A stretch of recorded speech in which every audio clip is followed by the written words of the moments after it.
Today is not a good day to be a pussy. My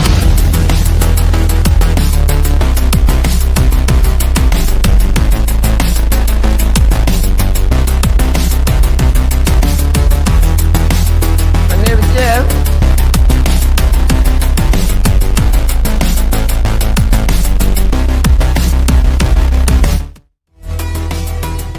Welcome to World Class Bullshitters, the epitome of pop culture. I'm your host, Jeff Hicks, and with me tonight is American Ramrod coach, Kendo Slice. Happy to be here, Jeff, on this wonderful Thursday evening. October's halfway over, so hopefully you've gotten all the spook out of your spooky season because there's still more to come. I know Statler Toyota's ready to get all the spooks out of their spooky season, but Hill Valley's got a race problem that we're not going to discuss tonight. Well, you know, I don't want to start any problems with any reefer addicts. Yeah, make you run home to your mama, boy. Folks, if you like Back to the Future, well, Back to the Future Day is 10 days from today. But next week, October 21st, 2025, is 10 years of WCBS. And thankfully, you guys are excited about it. Our friend Shrubblezoid is so excited he sent in an awesome Scott Steiner-sized message. Now, normally we like to have a normal introduction and do our things, but we are so excited because we love Scott Steiner that we're going to go ahead and hit that Steiner math while the other bullshitters are on their way to WCBS headquarters. But folks, if you think you know how to count, you have no idea. This is how you do Steiner math. You know, they say all men are created equal, but you look at me and you look at Small Joe, and you can see that statement is not true. See, normally if you go one-on-one with another wrestler, you got a 50-50 chance of winning. But I'm a genetic freak, and I'm not normal. So you got a 25% at best at beating me. And then you add Kurt Angle to the mix, your chances of winning drastically go down. See, the three-way at sacrifice, you got a 33 and a third chance of winning. But I got a 66 and two-thirds chance of winning because Kurt Angle knows he can't beat me, and he's not even going to try. So, Samoa Joe, you take your 33 and a third chance minus my 25% chance, and you got an 8 and a third chance of winning at sacrifice. But then you take my 75% chance of winning, if we used to go one-on-one, and then add 66 and two-thirds percent, I got 141 and two-thirds chance of winning at sacrifice. See, Joe, the numbers don't lie, and they spell disaster for you at sacrifice. Our friend Shrubblezoid coming in hot with, woo, 10 years of WCBS. Ooh, yeah. The word of the day is Libyans. Debbie does Libyans. That's your choice. Back to the Libyans. A fistful of Libyans. Clear and present Libyans. Dude, who took my Libyans? Spider Libyan. Friday the 13th, part 8. Libyans take Manhattan. I love that one. Shrubblezoid, that's my absolute favorite. Yeah. Well, Let's see, the Divine Libyans of the Yaya Sisterhood. Be careful how you spell that one. Yeah. The Libyans. Let's see, Sisterhood of the Traveling. It'd be the Sisterhood of the Traveling Libyans. There you go. It's an Algiers story. Let's see. On Libyan Pond. That's not a good one. I need a minute.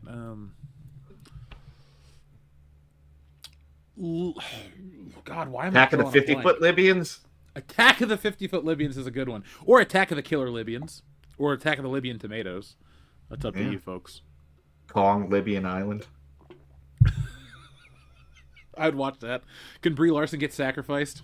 Yeah. Kong versus the Libyans. Libyans versus Godzilla. Libyan and Let Die. There we go. There we go.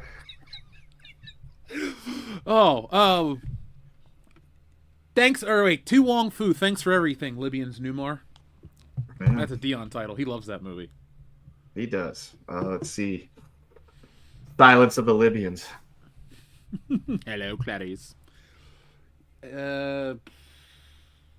Honor Majesty Secret Libyans. The Libyans is not enough. You only Libyan twice. You only Libyan twice. There we go. We're trying to. Now that should be our new thing. Is we should try to take the word of the day and do like a portmanteau type of pun thing. There we go. So Libyan and Let Die, and you only Libyan twice. Yeah. The Libyan Daylights. There we go. I think we hit all the Libyan Bond titles, right? Because I don't think you can do Libyan to Kill. Libyan, that's a little iffy. We don't want to offend That's a our stretch. 9 people that listen from Libya here on WCBS. Folks, if you are listening from Libya, how's Colonel Gaddafi? And if you're not watching from Libya, press 1 in the chat right now to let us know that you're out there. There you go. Jim Sterling has one. Fearing Libyans in Las Vegas. I like it. I did too. That's the thing. I got an invitation to Sora 2.0. So we have, WCBS has an official Sora account, and we were trying to come up with some stuff, but it's a little iffy right now. I'm still learning how to use it. But I would love to make Fear and Loathing in, was it Fear and Libyan in Las Vegas? I would make that as a trailer. Las Vegas.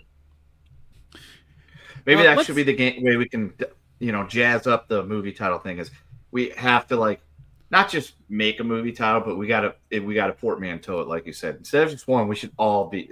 That should be it. That should be the goal. Yeah, I think that'll be our new game. It'll be Ices it up. It'll be harder than bracket battle, but we like to challenge ourselves live here on the show. Mm-hmm. So let's see. We got this is an interactive show, and then we're going to be talking about or talking to our friend Georgian in a minute. I had to get an image pulled up for that. We have Libyans versus Predator, Libyan Horizon, Libyan Horizon, the Green Libyan, Fast and Furious 3 Libyan Drift. I'd watch that movie. Babes in Libya Land. I almost said Labia Land. It's a different type of movie. Yeah, I'd watch Labia Land more than Libyan Land. Mm. For a few Libyans more. Oh, yeah. There we go. That's a good one. Crouching Tiger, Hidden Libyan. Is that in the chat? I'm just looking at Swift's account name. I think that's great. So, folks, send in your Libyan titles all night long. We will be playing them. And next week, when we have our special mega 10th anniversary reunion special episode, we will do more of these.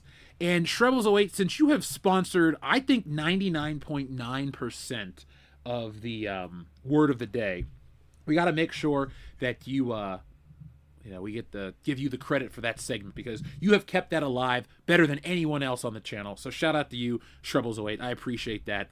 And hopefully you guys like what we've been bringing to the channel lately. We've had new stuff regularly. I've been working behind the scenes with some sponsors and some other things to make us more world-class than ever. So next week, you'll see even more of that. But I want to make sure everyone is here next week for that, because it's going to be a big, fun celebration of this community that we've all built together. There's over 204,000 people that subscribe to this channel, and we want to make sure that everybody has fun on next week's episode.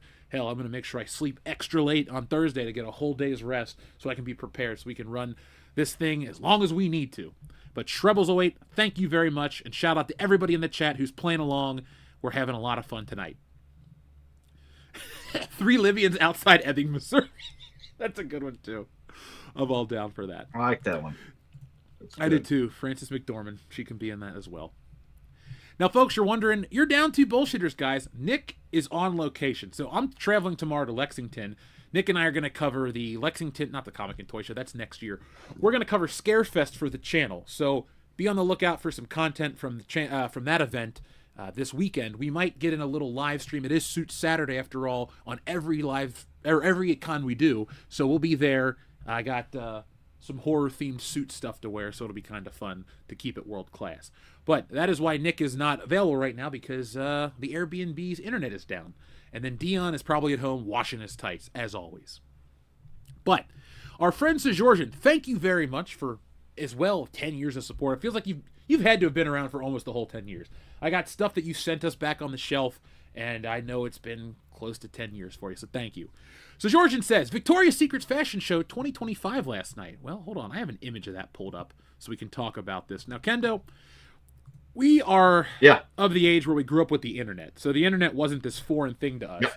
But people still really ogled the Victoria's Secret's fashion show, the Victoria's Secret catalog. It was kind of still a thing, even though you could log on to, I don't even know what websites were around back in the day. Sex.com. There we go. Yeah. Ask Jeeves. You asked Jeeves where you could look at some big boobs. That's how the internet used to work. Now, you open your Facebook account and you're just like, oh, wow, I'm bombarded with this stuff. Not that it's a problem. Isn't it ironic, though, if you think about it? Like, back then, you would go online to like look up naked like celebrities and women and stuff like that, and the images were all really fake. And we full circled it now where you have videos of famous people long deceased that are completely fake that look real too. It's crazy how it's worked. Yeah, I think we're gonna crash with that. Like, something stupid's gonna happen because of those videos, but I'm all for it. Like, personally, I can't wait to see just how dumb it gets, because I love those things. Watching Martin Luther King Jr. turn heel at a wrestling event the other day was the highlight of my week. I'm like, yes. Yeah, I cried laughing at how funny that shit was. I actually have, there we go. I just needed to buy ourselves a moment. I actually have some of my favorite ones saved for this week, but we'll get into that in just a moment. I don't want to make Georgian wait anymore. Nope, So it says Victoria's Secret's fashion show last night was great, but it still had some woke elements. The transgender angel, the 9-month pregnant model, questionable music. At least it was better than last year. Full transparency, I haven't watched one in like maybe since college, so that would have been 07 to 11. I don't know. It's like they can't help themselves, says George, and it's always going to have like a tinge of the wokeness. It's like, oh man, like the Super Bowl this year, we're not even there yet, and it's already become this cultural minefield of Bad Bunny and people want George Strait and all this stuff. It's like anything that's bigger on the biggest scale that people can consume for free. So it's like, to watch is, what was this on CBS? So you can watch it on Paramount the next day. Anything that's like that will still have those elements, because while they're expensive to produce, you know, advertisers pay. And advertisers buy into some of this garbage. Now, luckily, in 2025, we've seen a lot of that slow down to the point where, like, what was June? But just June. Target stopped all that crap. A lot of these places are slowing it down because you guys, the consumers, the customers of these big companies, don't want it. But fashion shows and all this stuff, it's like you can't go back. It's a point of no return. Have you heard anything about these elements, Kendo? Like the wokeness, the transgender angel, or the 9-month pregnant lady? No, because in full transparency, I don't think I've ever watched a Victoria's Secret fashion show. I've never really cared that they had a fashion show, because fashion shows just ain't my bag, baby. Yeah. And it's just, it doesn't surprise me, because I know that like some of the pageants and everything were still having the transgender and things like that. And they're still doing some of that stuff. But as you suggested, they're at the point of no return. It's kind of one of those, the larger audience of the world or of the country, however you want to break it down, said no to a bunch of that stuff. So it has been course corrected, as you mentioned, in like June and things like that.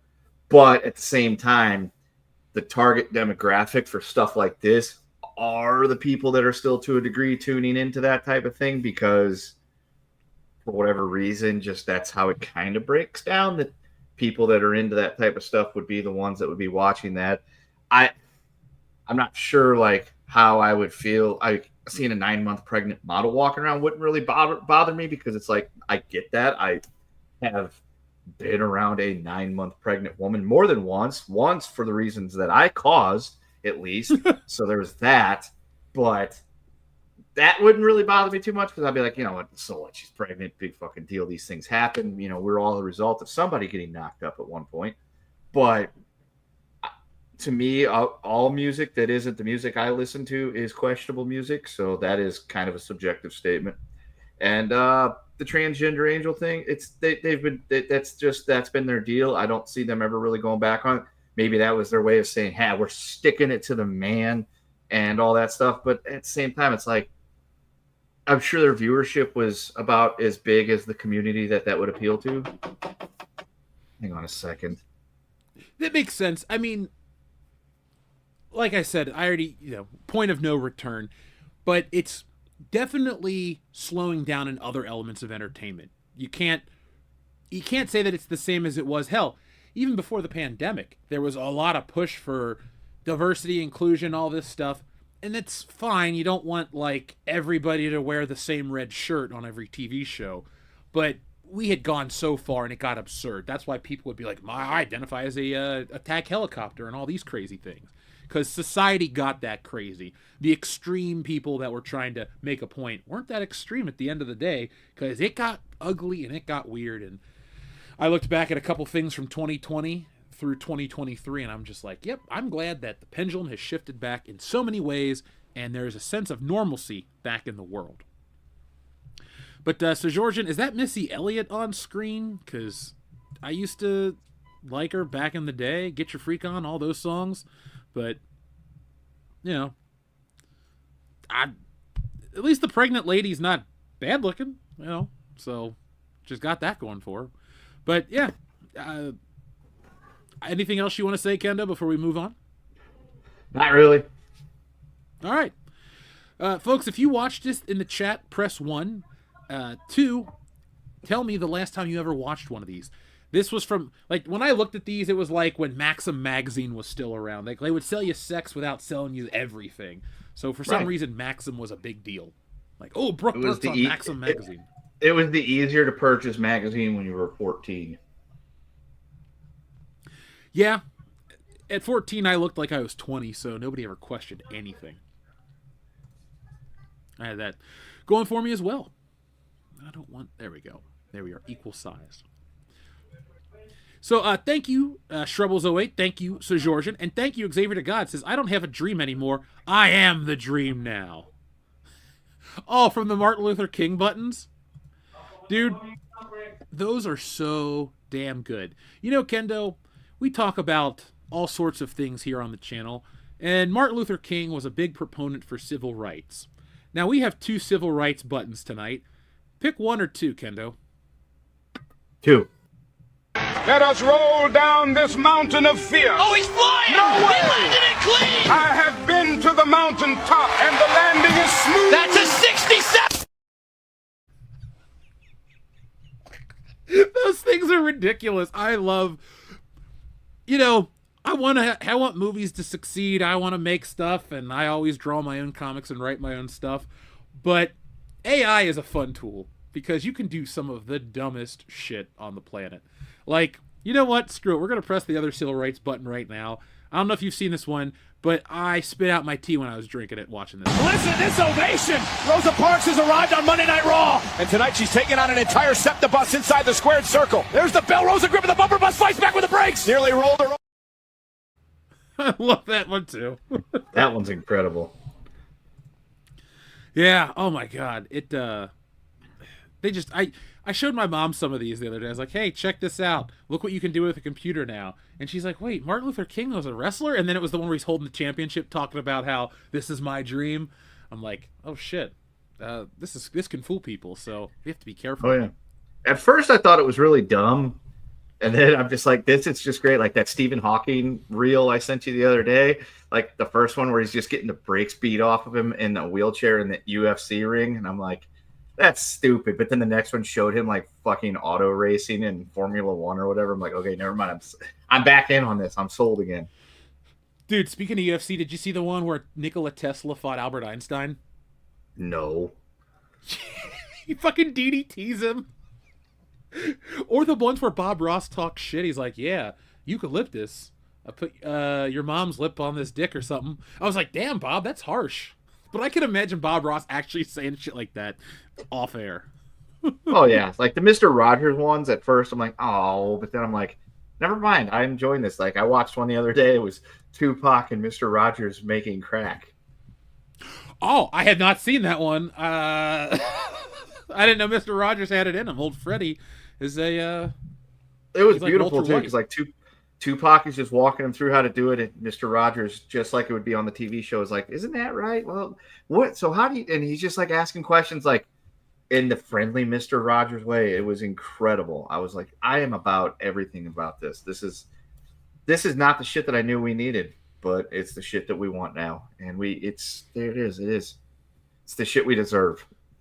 Yeah, we do deserve this. Folks, when all 4 guys are here tonight, we're going to create a grouped prompt. And then what I'm going to do is feed that into Sora, and then hopefully it renders by the end of the show, and then we'll show it here for you guys live. Overkill161, thank you. I forgot that this happened. Ken, I'm going to read you this message and we're going to discuss it. Just a reminder for the High Council. Andrew, Bob Saget is currently dead. The Libyans had nothing to do with it. Probably. Button 31, please. So, yeah, on Tuesday night, we were talking to Andrew, and he's like, we're talking about Bob Saget's dead. He's like, I didn't know Bob Saget was dead.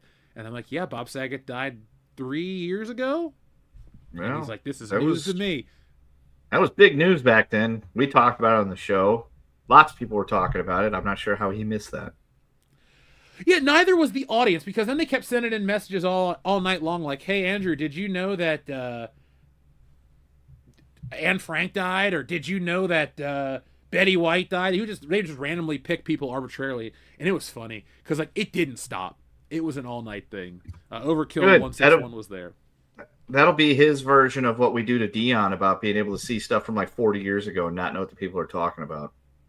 Dude, I posted an image from Stealing Solo 2 on Twitter, and the first comment we got right away was, will Dion be able to understand this in 30 years? I love it. I do too. Folks, you're going to love Stealing Solo 2. Make sure you follow us on Twitter. You can follow me on Instagram at TheJeffHicks, and you can just be in the YouTube feed and check out some of the preview images. I'm not sharing a lot of meat from the book because I don't want to spoil it all. Plus, it'll be, available very soon to back. But here is your number 31 right now. Kids, sometimes in life, you just got to tell your neighbors to suck it. My God, that's Mr. Rogers. He's raising hell. So it sounded just like JR, but it looked nothing like JR. No. But, it's good enough for me. Oh, wait, that's a different one. We also, remember we had that one that I made. I didn't make it, but I found it with the presidents doing all the skateboarding. So when we get another proper amount, we'll play that one for you. Gilbert Godfrey, he didn't remember he was dead either. There was one I saw the other day where Abraham Lincoln was turning heel and cutting a promo, and all of a sudden patriotic music hit and George Washington came walking down to the ring. I'm like, that's a fight I'd like to watch. I watched one where Lincoln, JFK, and somebody else were playing video games. I think they were playing Call of Duty. Mm-hmm. You saw that one too? That one. Yep. It's awesome. Folks in the chat, let us know some of your favorite AI videos that you've seen this week. There was one I saw not too long ago, and it was JFK. It was if JFK had an iPhone, and it was him on the morning of November 22nd, 1963, talking about some boring-ass breakfast he had to go to, and that Jackie wouldn't stop bitching at him about this, that, and the other thing. Oh, I got to go. My car's here. Hopefully nothing bad happens this afternoon. I'm like, oh. The irony there is just too rich. Yeah. So, Kendo, we're going to start off tonight's show kind of somber. You talked about music earlier. Did you see that Ace Frehley of Kiss passed away? I did, because I posted a meme about that on my Facebook account where I used Gene Simmons to put R.I.P. Ace Frehley, because that's what I like to do. Folks, if you've never seen, and you probably haven't, because I have listener friends, because my Facebook is my Facebook. But I can always start posting it in the chat channel. But anyway, my thing is always take somebody tangentially closely related to them and do that just to see how many people I can get to go, that's not the right person.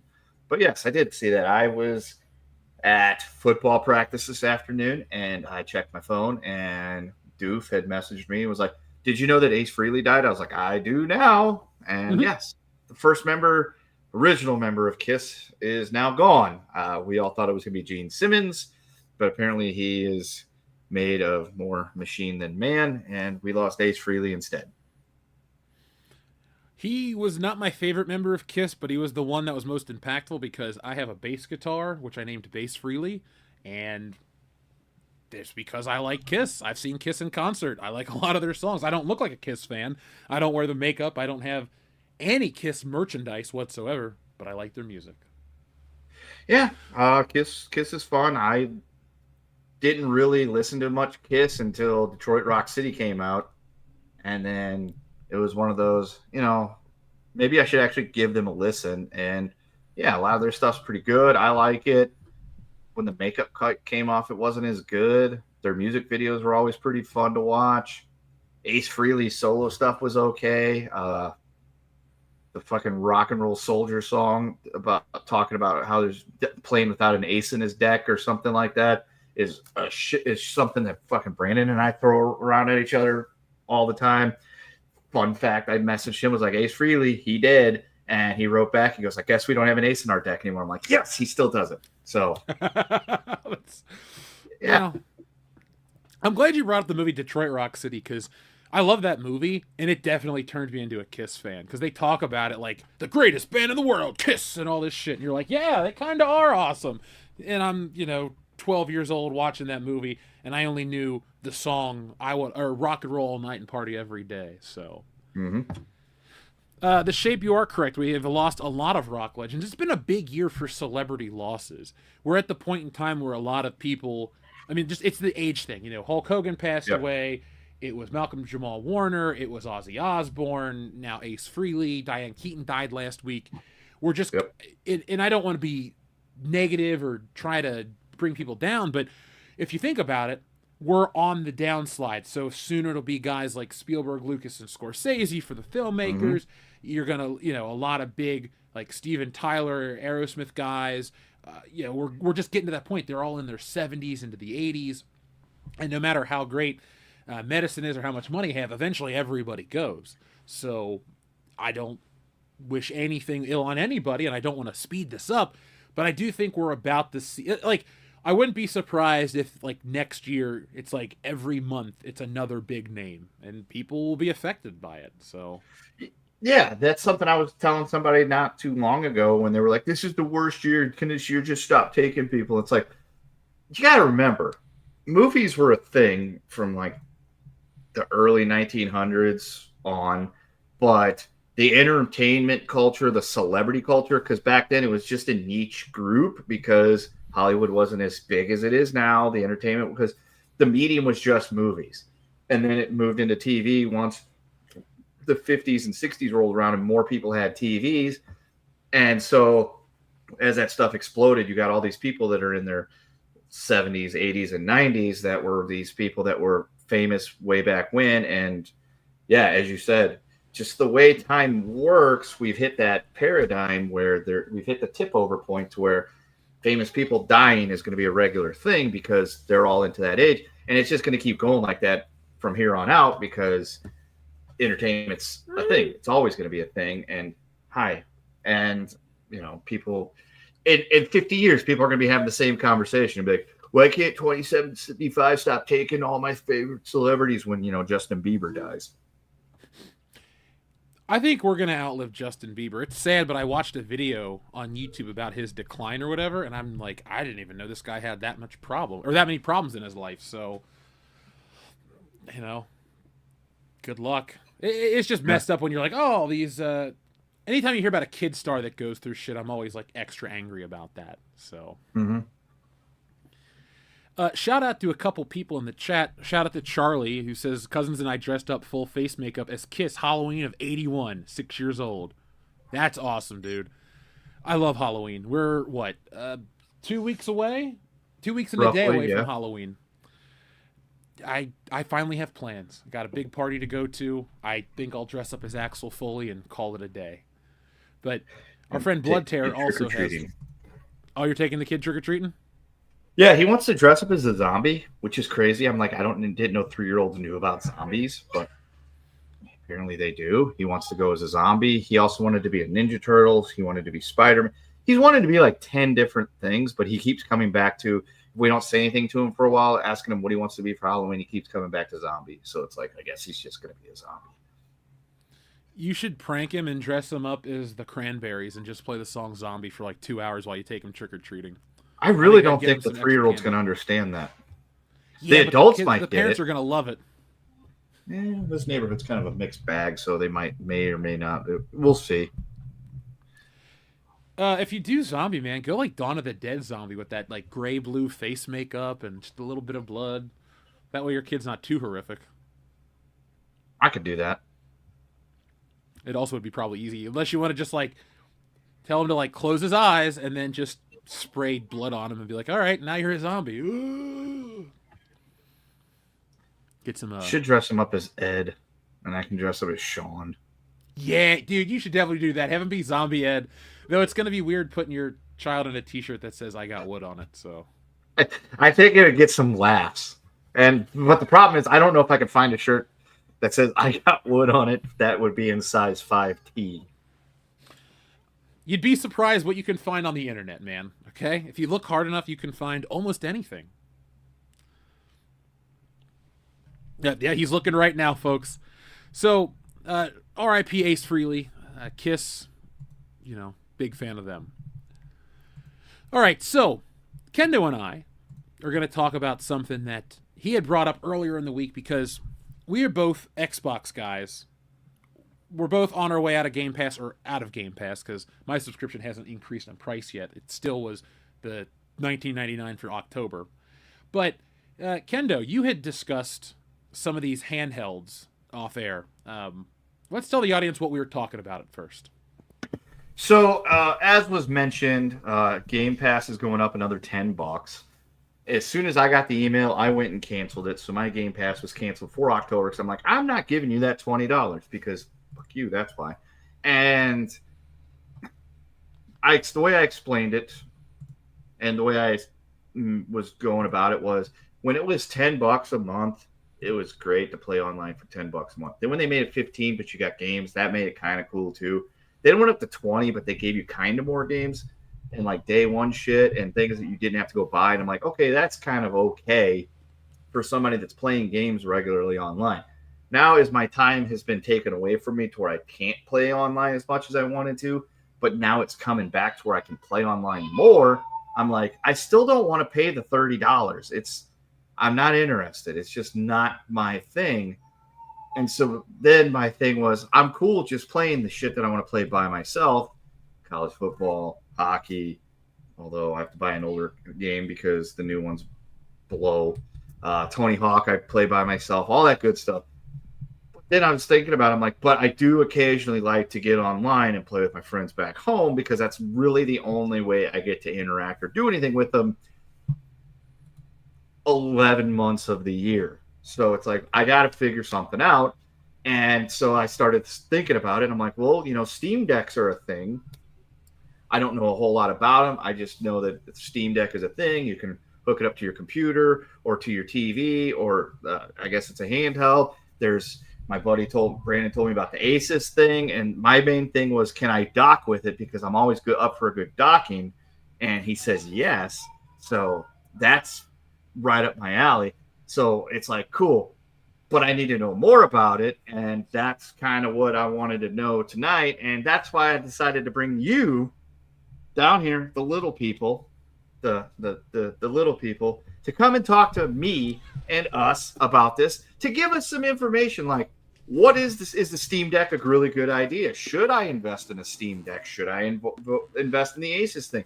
Like, where can I get the better bang for my buck, and where can I find a way that makes it really easy to play online? Because like with Steam Deck, I'm like, I should be able to play that and play with like my friends if they're on their computer because they use Steam to get most of their game stuff and things like that. So it's like, I gotta know, am I mad? Why would I be mad, Charlie Zulu Oscar?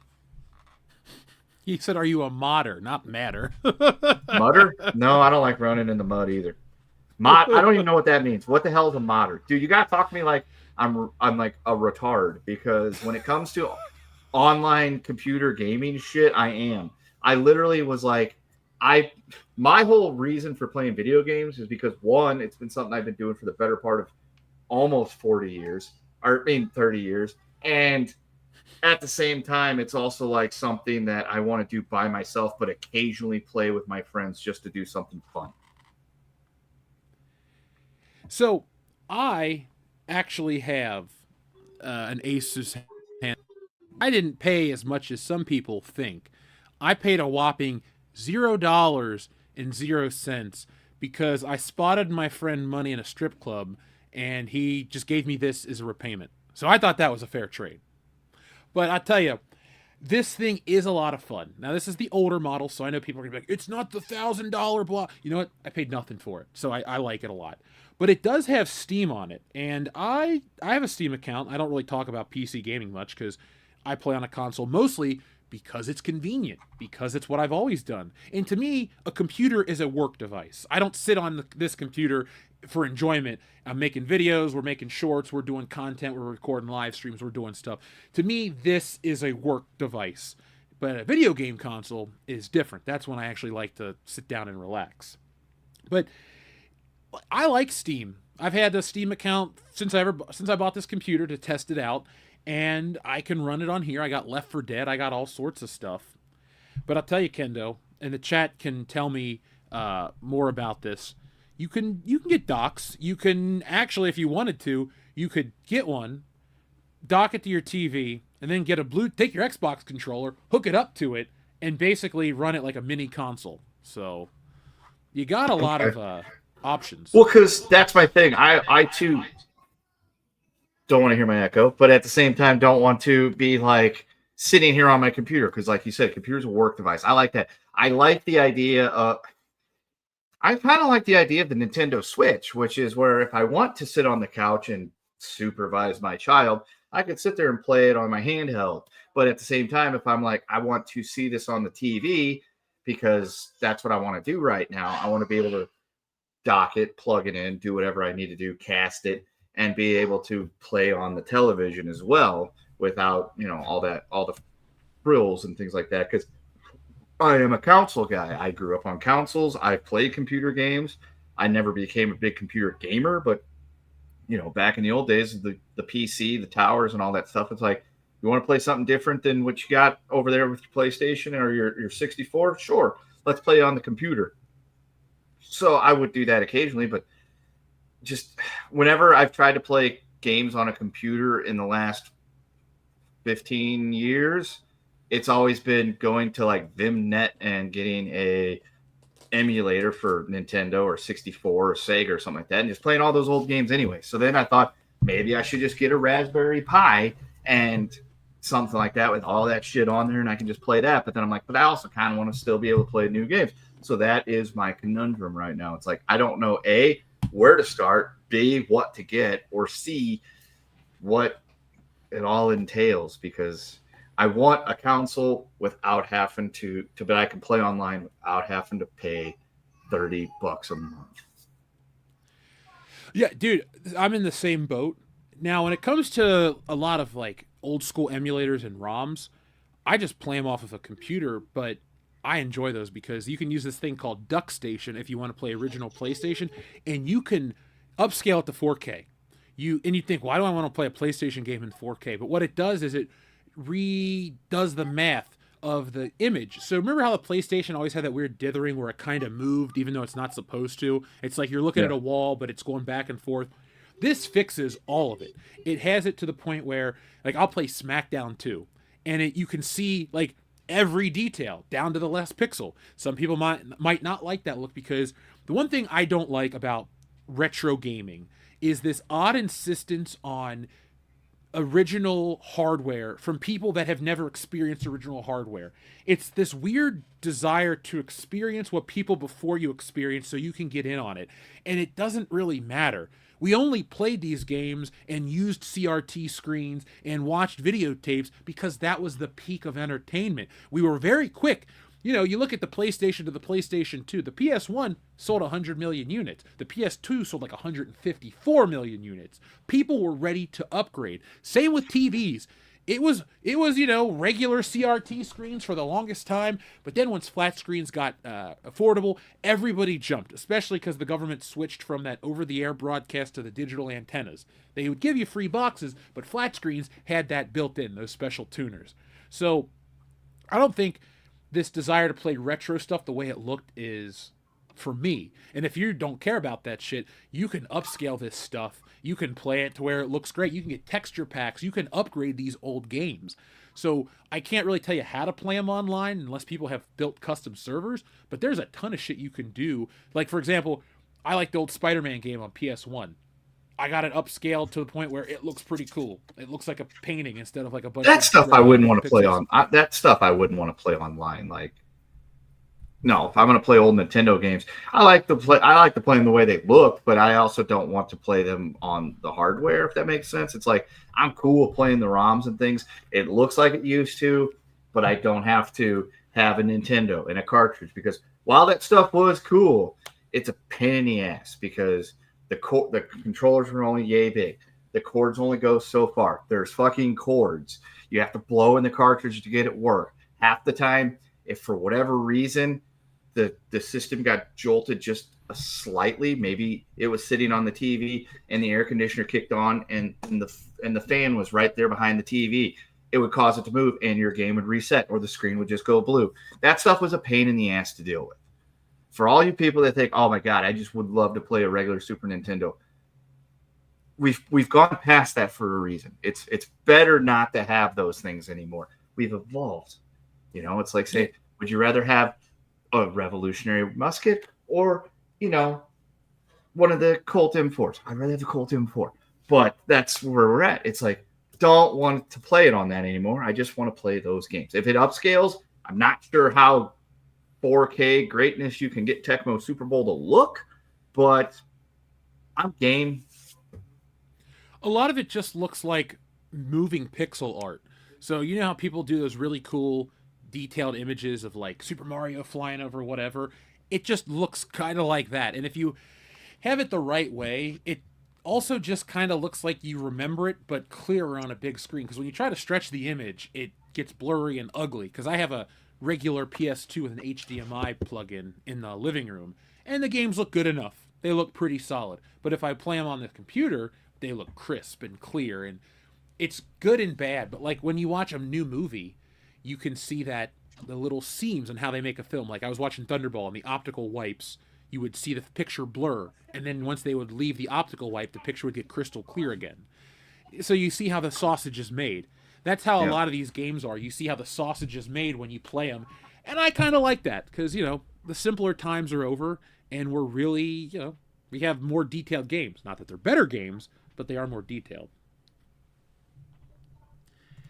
But the one thing to tie into tonight's title, why some people are cheering on this company's demise, I've seen a lot of people want this $1,000 handheld Xbox to fail. Now, the reviews are pretty good. Some places aren't as positive as others, but I've just seen a lot of like consumer sentiment and against this thing. And I wanted to ask you, is this like the worst time possible to release an Xbox branded handheld after your core gamer audience has left you and you've jacked up the price on your old console? Like, I think they're setting themselves up for a big disappointing Christmas, and the economy isn't the reason why. Oh, 100%. Like, the last thing anybody's asking for is a handheld Xbox. The second to the last thing they're asking for is a handheld Xbox at that price point, because if you really need a handheld gaming system, there's way more out there for less price, and it just seems like it's the wrong time. You literally just pissed off a ton of people by raising the price of Game Pass. What is it? 50% or 50%. 50% increase. I know math good at this time of day. And you've just made all those people mad. You've been making people mad for a really long period of time, not necessarily because it's you, Xbox, but it's because you're in bed with the companies that are making games that are just stripping them down and ruining them, like EAs of the world and stuff like that. And it's like, hey, what more can we do? How much more, you know, blood can we squeeze from this stone? And then you turn around and say, look, here's a handheld. You can play Xbox on the go. And it's probably like, just like, oh, you can play your own Xbox from home while you're on the go. And it's like, but it's $1,000. Number one, I'm an adult. If I'm on the go and it's because I can't be at home to play my Xbox, it's probably because I'm at work. And I feel like they would frown upon me playing video games at work, unless it was on my 30-minute, you know, time to myself, or the time that I'm also supposed to be working on other things, where most of the time I am, but other times I'm just watching documentaries on YouTube and just zoning out and enjoying the silence. But at the same time, it's like, or I'm out and about because I have a wife and a kid that I have to deal with and all these other things. So it's like, I'm not the market for that. So who's the market for that? If you're out of town on vacation, I can see if I'm like going out of town on vacation, it's like I might have an hour to myself just to calm down and do things. But it's like, do I really want to buy $1,000 handheld to take with me just for those off opportunities? Not really. Especially when they have it to where you could play your own Xbox if you have a cell phone and a controller. Yep. So I don't get it. I really don't get it, because the PSP, didn't it kind of sort of fail? Because at the end of the day, it was kind of okay, but it wasn't a PlayStation per se. I had one back in 05. That was what I got for Christmas that year, and I liked it. But it was it was cool, but the UMDs kind of sucked. And then once people could mod it, it was better. But I think the PSP was a hit, but the PSP Vita was the flop because they had this weird. I'm thinking of. Yeah, it had this weird like proprietary memory stick that people didn't have access to, and it was really expensive. And then you had to get like a phone plan for one of them. It was basically pointless by the time it came out, because most people had smartphones in 2013, 2014.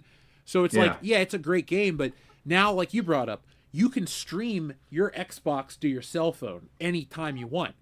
And I have taken this handheld when I went to go visit Nick for Dragon Con. I took it down there and I just played in the airport for a little bit, but I linked up and played the new Gears of War, and it was cool, and it worked, but it's like, I don't want to take the shit from home with me. Like when I go out to do something, I want to do the thing I'm there to do. And if I got a couple minutes to myself, I'll just look at something on my phone or read a book or do something like that. But I don't really, because I like to get immersed in these games, and I'm going to play Gears. Let me set aside 2 hours to play Horde mode or do this or do that. But, handhelds, I only have this because it was free, and handhelds really aren't my cup of tea. I had the Switch. No, I have the Switch, but I had the DS and the PSP, and I played them a little bit, but I didn't get their successors, because what was the point for me? All the best games were at home. Now the best games are on the cloud, and you can kind of play them with very little difference or variation. I think we're in a weird time for gaming, because it's like, well, why do I need to buy any of these things? If PlayStation has Steam and then one day it has Game Pass, why would I ever buy an Xbox? Same thing with Nintendo. It's like, they have a Steam app and a Game Pass app. Okay, well, who's gonna be the person to release the how are we gonna get to a console where everything's on one that's not a modded PC? I think that's about it. But I just think a lot of people are angry at Xbox. I think this is a bad time to release this, and I think it's just pointless. And a lot of people in the chat are handheld players. Yeah, I was handheld when I was younger. I had a Game Boy that, I saved up and bought. I think it was a Game Boy Color, actually. No, it was a Game Boy Color Pocket. And that was the only handheld I had until about 12 years ago when I bought a 3DS. And the main reason why I bought it was because it was the gold Zelda Triforce edition that came with a free copy of A Link Between Worlds. And it was like, I want to play A Link Between Worlds. So I got that just for that. And then it worked out because Ocarina of Time 3D came out on it. Majora's Mask 3D came out on it. And I thought, this is great. I like having this handheld for those things. And then Switch came out, and I ended up getting a Switch. And I occasionally get out my 3DS. I know over the summer when I had free time I did, because I played through those 3 Zelda games again. I've been meaning to buy Phantom Hourglass and Spirit Tracks because I've never played those games. And I was told that those are couple of the not as stupid handheld, portable Zelda, games. Four Swords Adventure and all that stuff is supposed to be good, but I don't want to fucking play with 4 other people. Plus, I don't even know if that's possible, because I don't think they support that anymore. But yeah, it's like, I don't know why we don't really know why we need this. And again, it's also, like I said, the worst possible time, because, as you mentioned, people are pissed off at Microsoft. So now they're going to turn around and say, hey, you were mad at us for raising the prices. Hey, look, here's something even more expensive you can buy. And I'm confused, too, as to why. Let's just say they didn't raise Game Pass and I was still riding high on Xbox.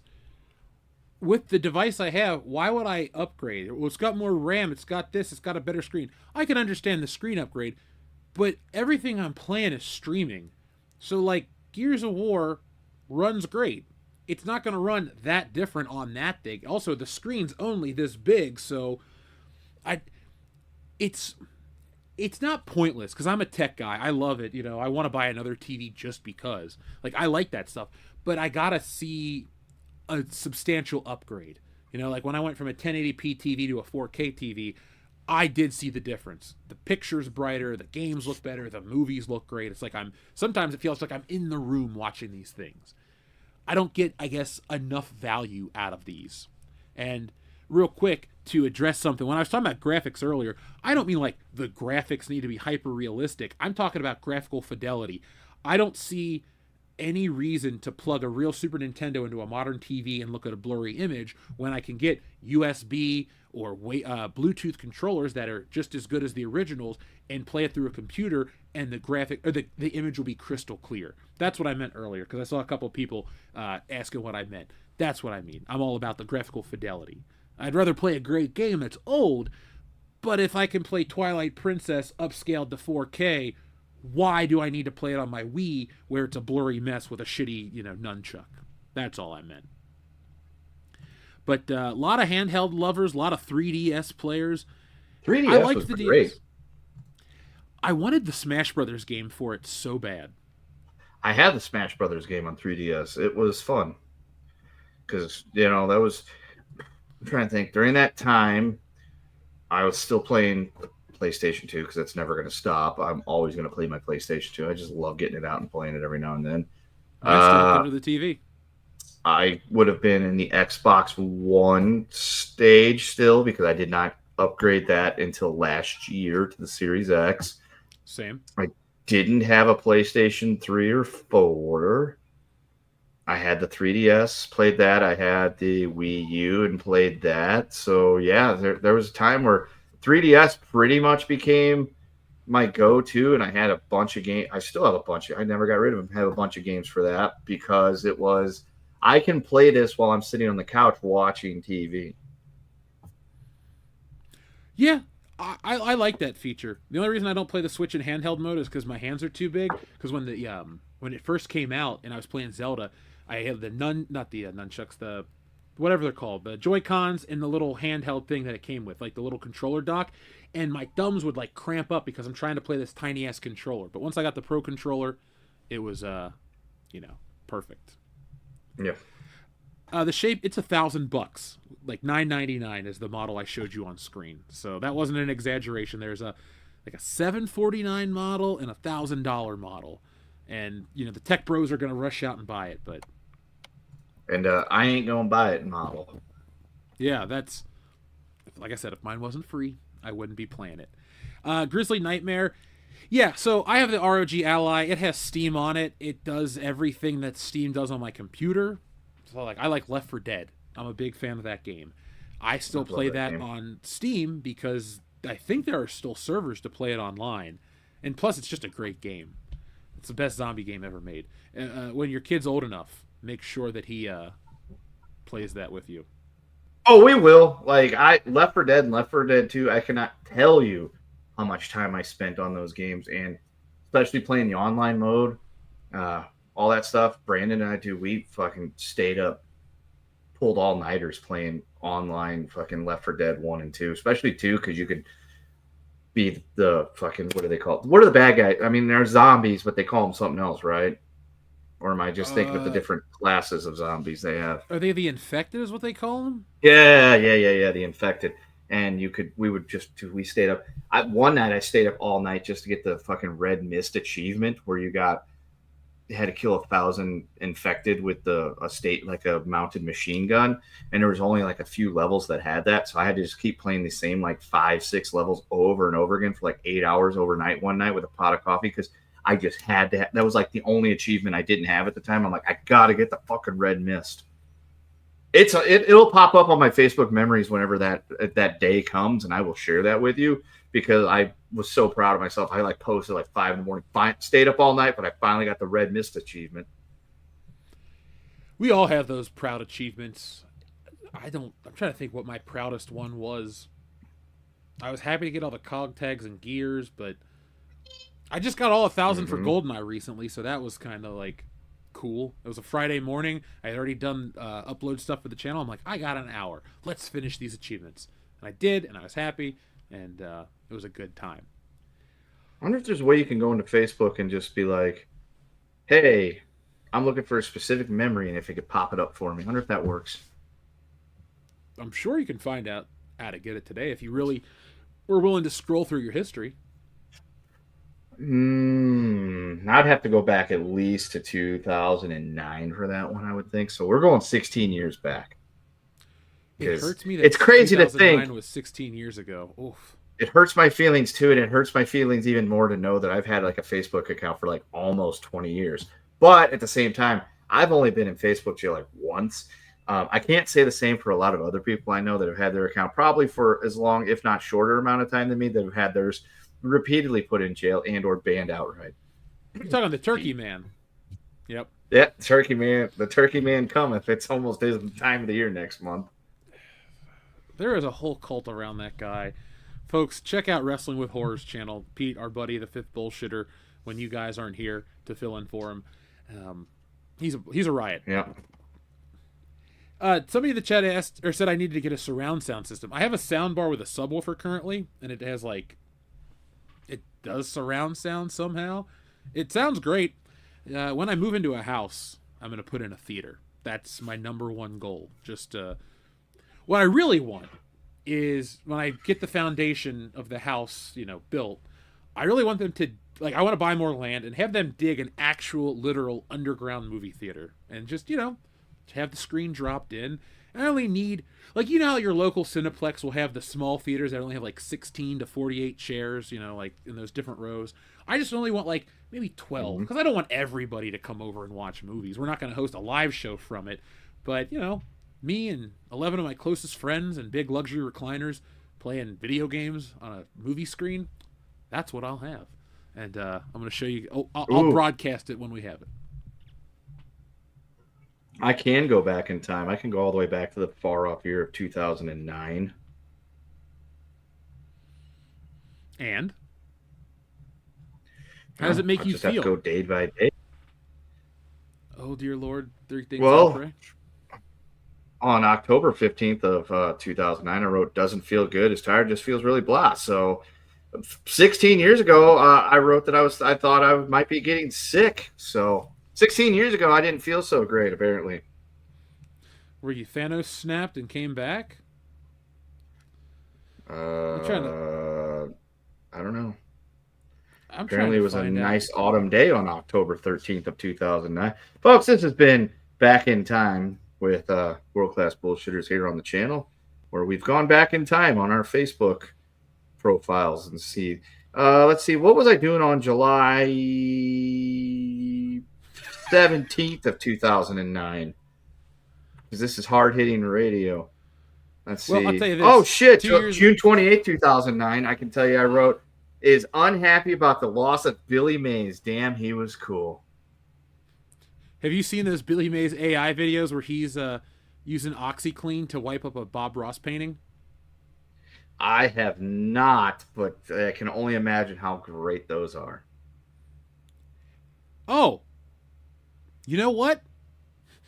That actually is important. On this day 10 years ago, I posted, just recorded the first episode of the podcast, and the audio quality is pretty damn good. There we go. You go. So next week is going to be our official 10th anniversary, because that is when we dropped the episode. I wanted to line up with Back to the Future Day 2015. But yes, on October 16th of 2015, you can't read this, but I'm putting it up here like you can with this white screen. 1 comment and 14 thumbs up. Let's see. Anybody that... Ironically, Dion nor Nick gave this post a thumbs up, yet they were both a part of it. Thanks, guys. Thanks for being supportive. And thanks for being here tonight. Also, on this day, a couple years ago, too. I did not like the new eBay logo. I didn't even know they changed Oh, the I was logo. also in Las Vegas. So, hey, just like me. Yeah. If you were living there 2 years ago when I went for my birthday, my good old 35th birthday, I would have been like, hey, man, let's get together, eat some cheeseburgers, and drink a copious amount of beer while we laugh at people on the strip. Yep, I would have been there. That would have been a good time. All right, so let's see if we're caught up on all the messages. Let's see if there's anything that we want to address in the chat. Yes, Grizzly Nightmare, that is a true man cave. My proudest achievement was being 21, drinking 50 shots after 6-pack, and not getting alcohol poisoning. Oh shit, that's better than any Xbox achievement there, Track Media only. I survived my college graduation party somehow. That was a night I forgot. Everybody tells me all these things that happened. I was there, but physically, not mentally. I guess I was sleeping.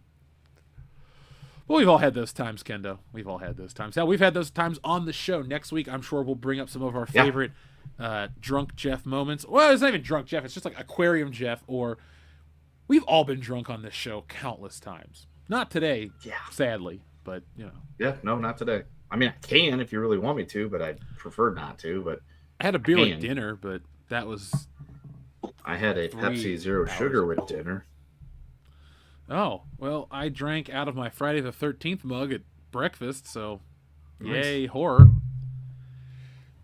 Dude, you know what's weird this year is usually October starts, and it feels like fall, it feels like Halloween, like we're getting ready for it.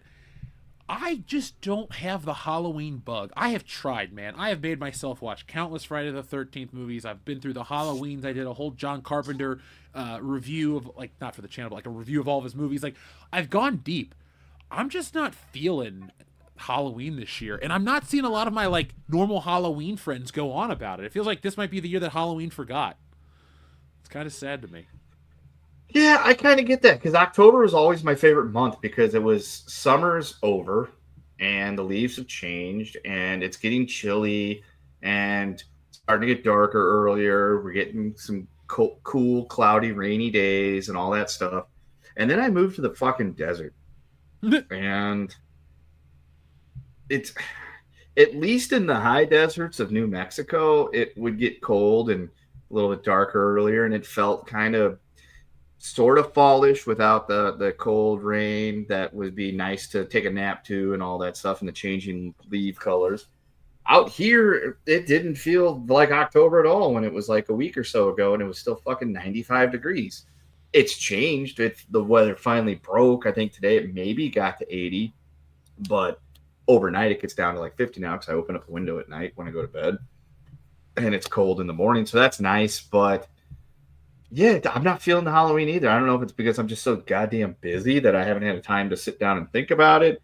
There's Halloween decorations. The neighbors have got their Halloween shit up. We don't because we don't own any Halloween shit. We've got Christmas decorations up inside the house, for God's sakes. You know, that's what happens when you marry somebody whose national identity is they have the longest Christmas celebration of the year and in the world. And yeah, just other than the fact that I know that in 2 weeks the kid's got his Halloween party up at school, so I will have to leave that show a little early. And that the day after that's Halloween, he's going to go trick-or-treating. We're going to get him a costume and hand out some candy and stuff like that. That's pretty much all the Halloweenness that's going on with me too. It's like I drank some pumpkin beer a couple of weeks ago one Saturday afternoon. So that's about where I'm at with the you came in, you finished off your can, and then you just threw it on the ground. Definitely is my kid. So yeah, I'm not feeling it. Folks, are you feeling the Halloween? I don't get it. They're not. Like our friend Elizabeth in the chat says, I don't either. I can't get into the Halloween spirit at all. Michael says the leaves haven't changed that drastically here in Ohio. Oh, I know. And I'm not feeling the spooky yet. But our friend The Shape says, I always look forward to Halloween. It's my time of year to shine. Yeah, it is, Mr. Myers. It is definitely your time of year to shine. But it's also your time of the year to get shot 6 times. I shot him 6 times. It's my favorite line of Halloween, too. I've been trick-or-treated to death. You don't know what death is. I love that movie.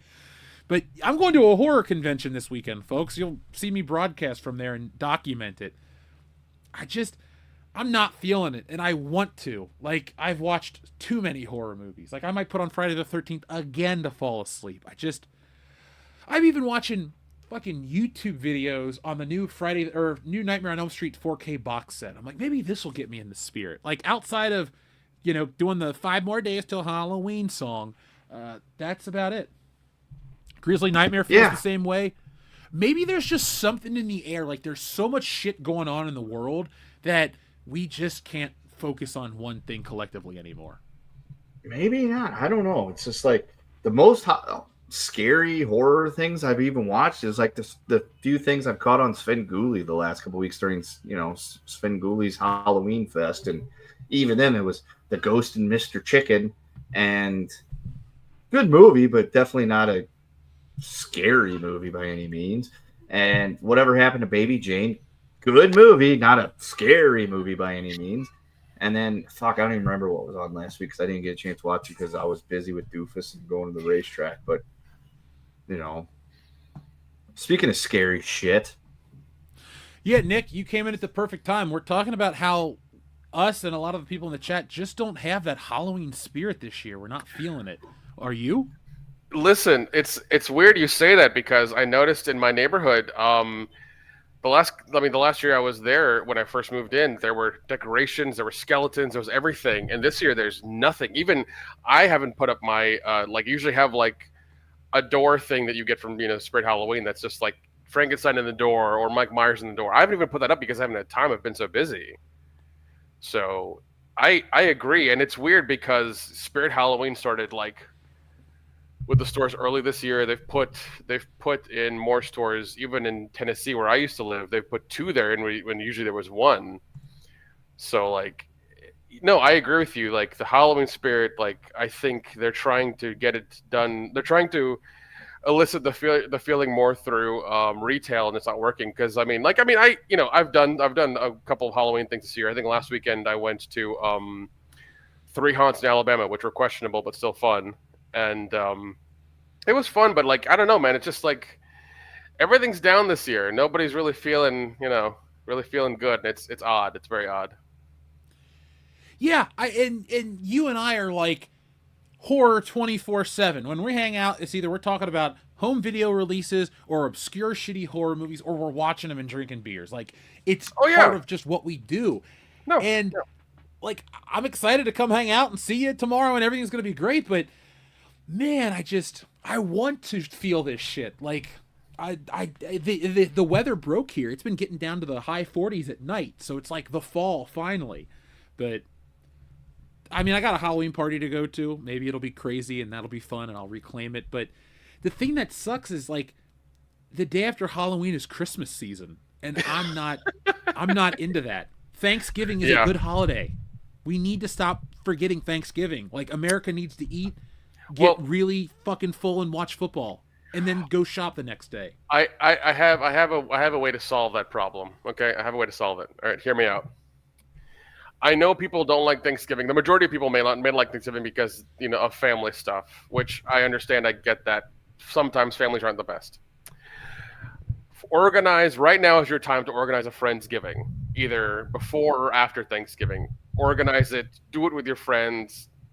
Do a potluck, do something, but fucking have people you actually want to be around together and do something you want.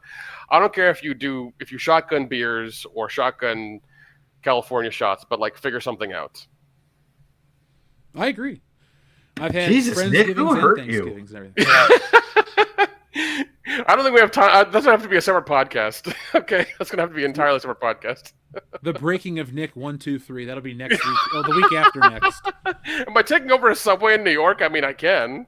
No, Jersey Mike's. Will it make you feel better at least? Instead of being this morose motherfucker that shows up late and brings everybody down? I'm sorry, but the Airbnb there was an outage of Spectrum, so I couldn't do anything. Thanks, Eeyore. Spectre. Yeah, I couldn't do anything. I called the host, and I was just like, he's like, "Oh, I got an alert that there's an outage." I'm like, "Okay, I can't blame anybody for that." So I had to wait, and then you can blame Joe Angie. That's true. And then he texted me, like literally 5 minutes ago, be like, "Oh, the thing's over with. You should have it." I was like, I checked my phone. I was like, "All right, good, it's on. I can get on the show." So yeah, I've been watching the Black Dynamite cartoon, and ever since. So it's a good way to spend time. It is goddamn hilarious. I've never like laughed out loud in reality in my entire life. It's just it's so funny, and there's so many callbacks to like blaxploitation and that era of movies, and oh my god, it's worth it. It's so worth it. back when they just didn't give a fuck.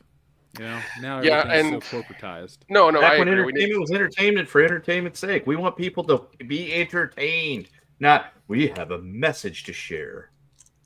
Well, not just that. It's either we have a message to share, or buy this shitty thing that we want you to watch that's not going to be worth your time or your money. And I feel like people are finally catching up to that, and they're finally feeling that, and they're just like not with it anymore. They don't want to spend money on Netflix and things like that because there's nothing good to watch. Even regardless of their heavy messaging, they just don't want to rely on this unreliable service to show them new stuff. It's just not working anymore. Well, I worked on a video. It'll be out over the weekend called The Subscription Trap. A lot of that stuff, man, has just made buying anything feel so hollow. And I know what the company's goal is just to keep you on auto bill and just to keep taking from you. But I just don't enjoy half of the shit that I buy anymore. Like, I bought a Wolverine figure the other day, and I'm like, oh, well, he's got a hat. Cool. I don't know. It's not even a price thing. It's just like, I'm looking for a way. Like, I like to do the YouTube stuff, and I have a couple other things I like to do in life.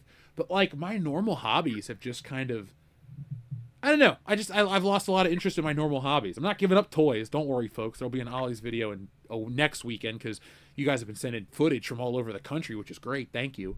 But I guess it goes beyond Halloween for me, man. I'm just, I'm bored. I need a shot of life. Something new to do. No, I agree. Like, I went to Halloween Horror Nights a couple weeks ago. That was fun. That really helped out. Like, once again, doing the mini road trip with my friends to go to those 3 haunts in Alabama was fun because I did get, really luckily I wasn't driving, and that was even more fun. So there was that. Yeah, so I got crossfaded. It was great. But I don't know. No, I'm still with you, Jeff. Like, there's just something in the air, this like fucking skunk smell that like you can't get out of, and you just can't get over it, and it's just like putting a stink on everything, and it's just like something's not right. It's not working out. I'm not feeling it, so. Like I said, I hate to try to sound like I'm bringing people down, but I'm glad I'm not the only one. I don't want to be on Disillusion Island.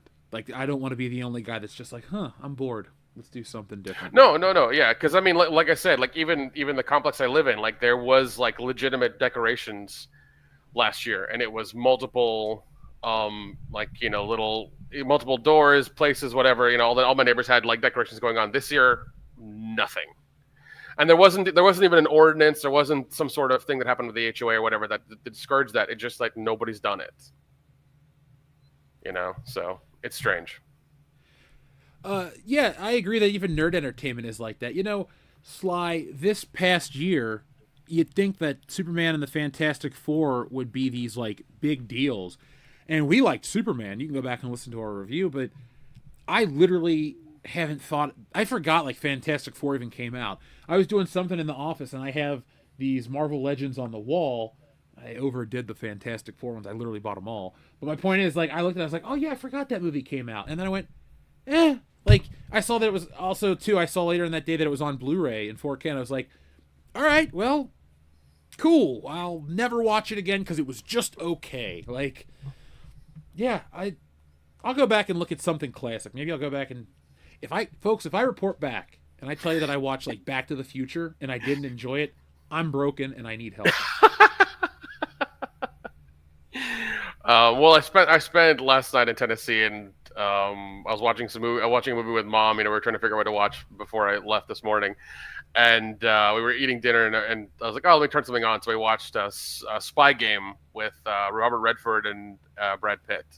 That's a good movie. Solid movie. Love that movie so much. It delivered 100%. See, there's like a sweet spot for me where movies that would be considered, that aren't like the biggest of their day. We're not talking like, oh, Phantom Menace or, Jurassic Park, The Lost World or shit like that, but just like mid-level budgeted movies that, have big names, but you probably don't hear about them because they don't have sequels or they didn't make $1 billion or break some kind of record. Those are the ones that have the best rewatchability.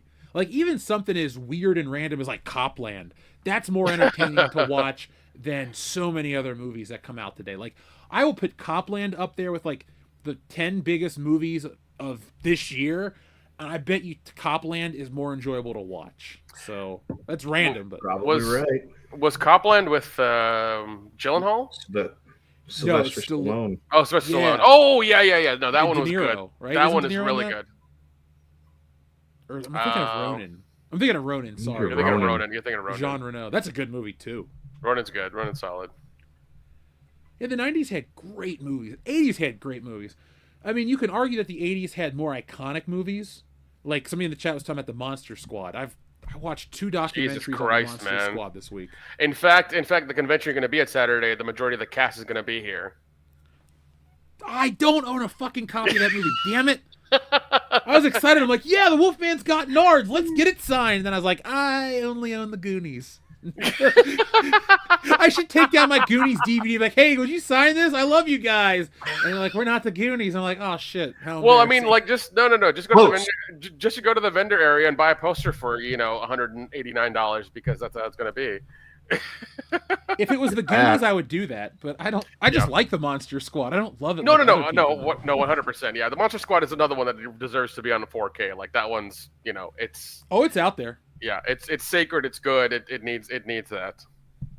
Oh, I love it. I don't want to act like I'm shooting it down or trying to treat it as lesser. It just I didn't watch it until I was in my 20s, so I don't have the nostalgia for it like a lot of other people do. No, of course, yeah. I mean, yeah, I watched it late as well. I didn't know anything about it until like I thought I was in my 20s or maybe even early 20s because a friend told me, and I was like, oh, I need to go to my video store and go watch it, and I loved it ever since. So. People in the chat are recommending Sneakers. I've seen that with Dan Aykroyd. Like that's Dan Aykroyd, Robert Redford, old hackers from like the 60s and 70s.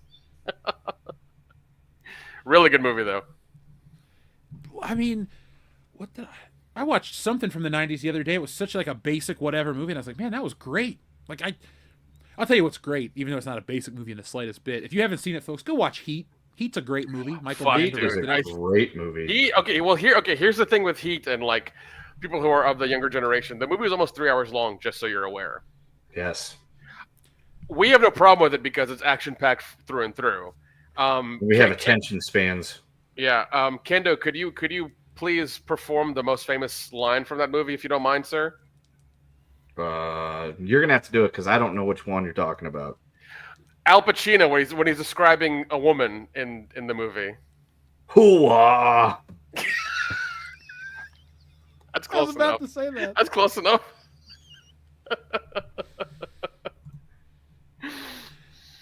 Now, I don't know if they're remaking Heat, but they did. There's a book, Heat 2. I own the novel. Is it called Heat 2 Cruise Control? I wish it was. Heat 2. Too much, too heat. I would make that movie. Too heat, too furious. Too heat, too furious. Yes. You gotta have a cameo of Vin Diesel being there. I'm all about family and Olive Garden. Oh my God! I would so watch a movie if Vin Diesel and Michelle Rodriguez went to Olive Garden.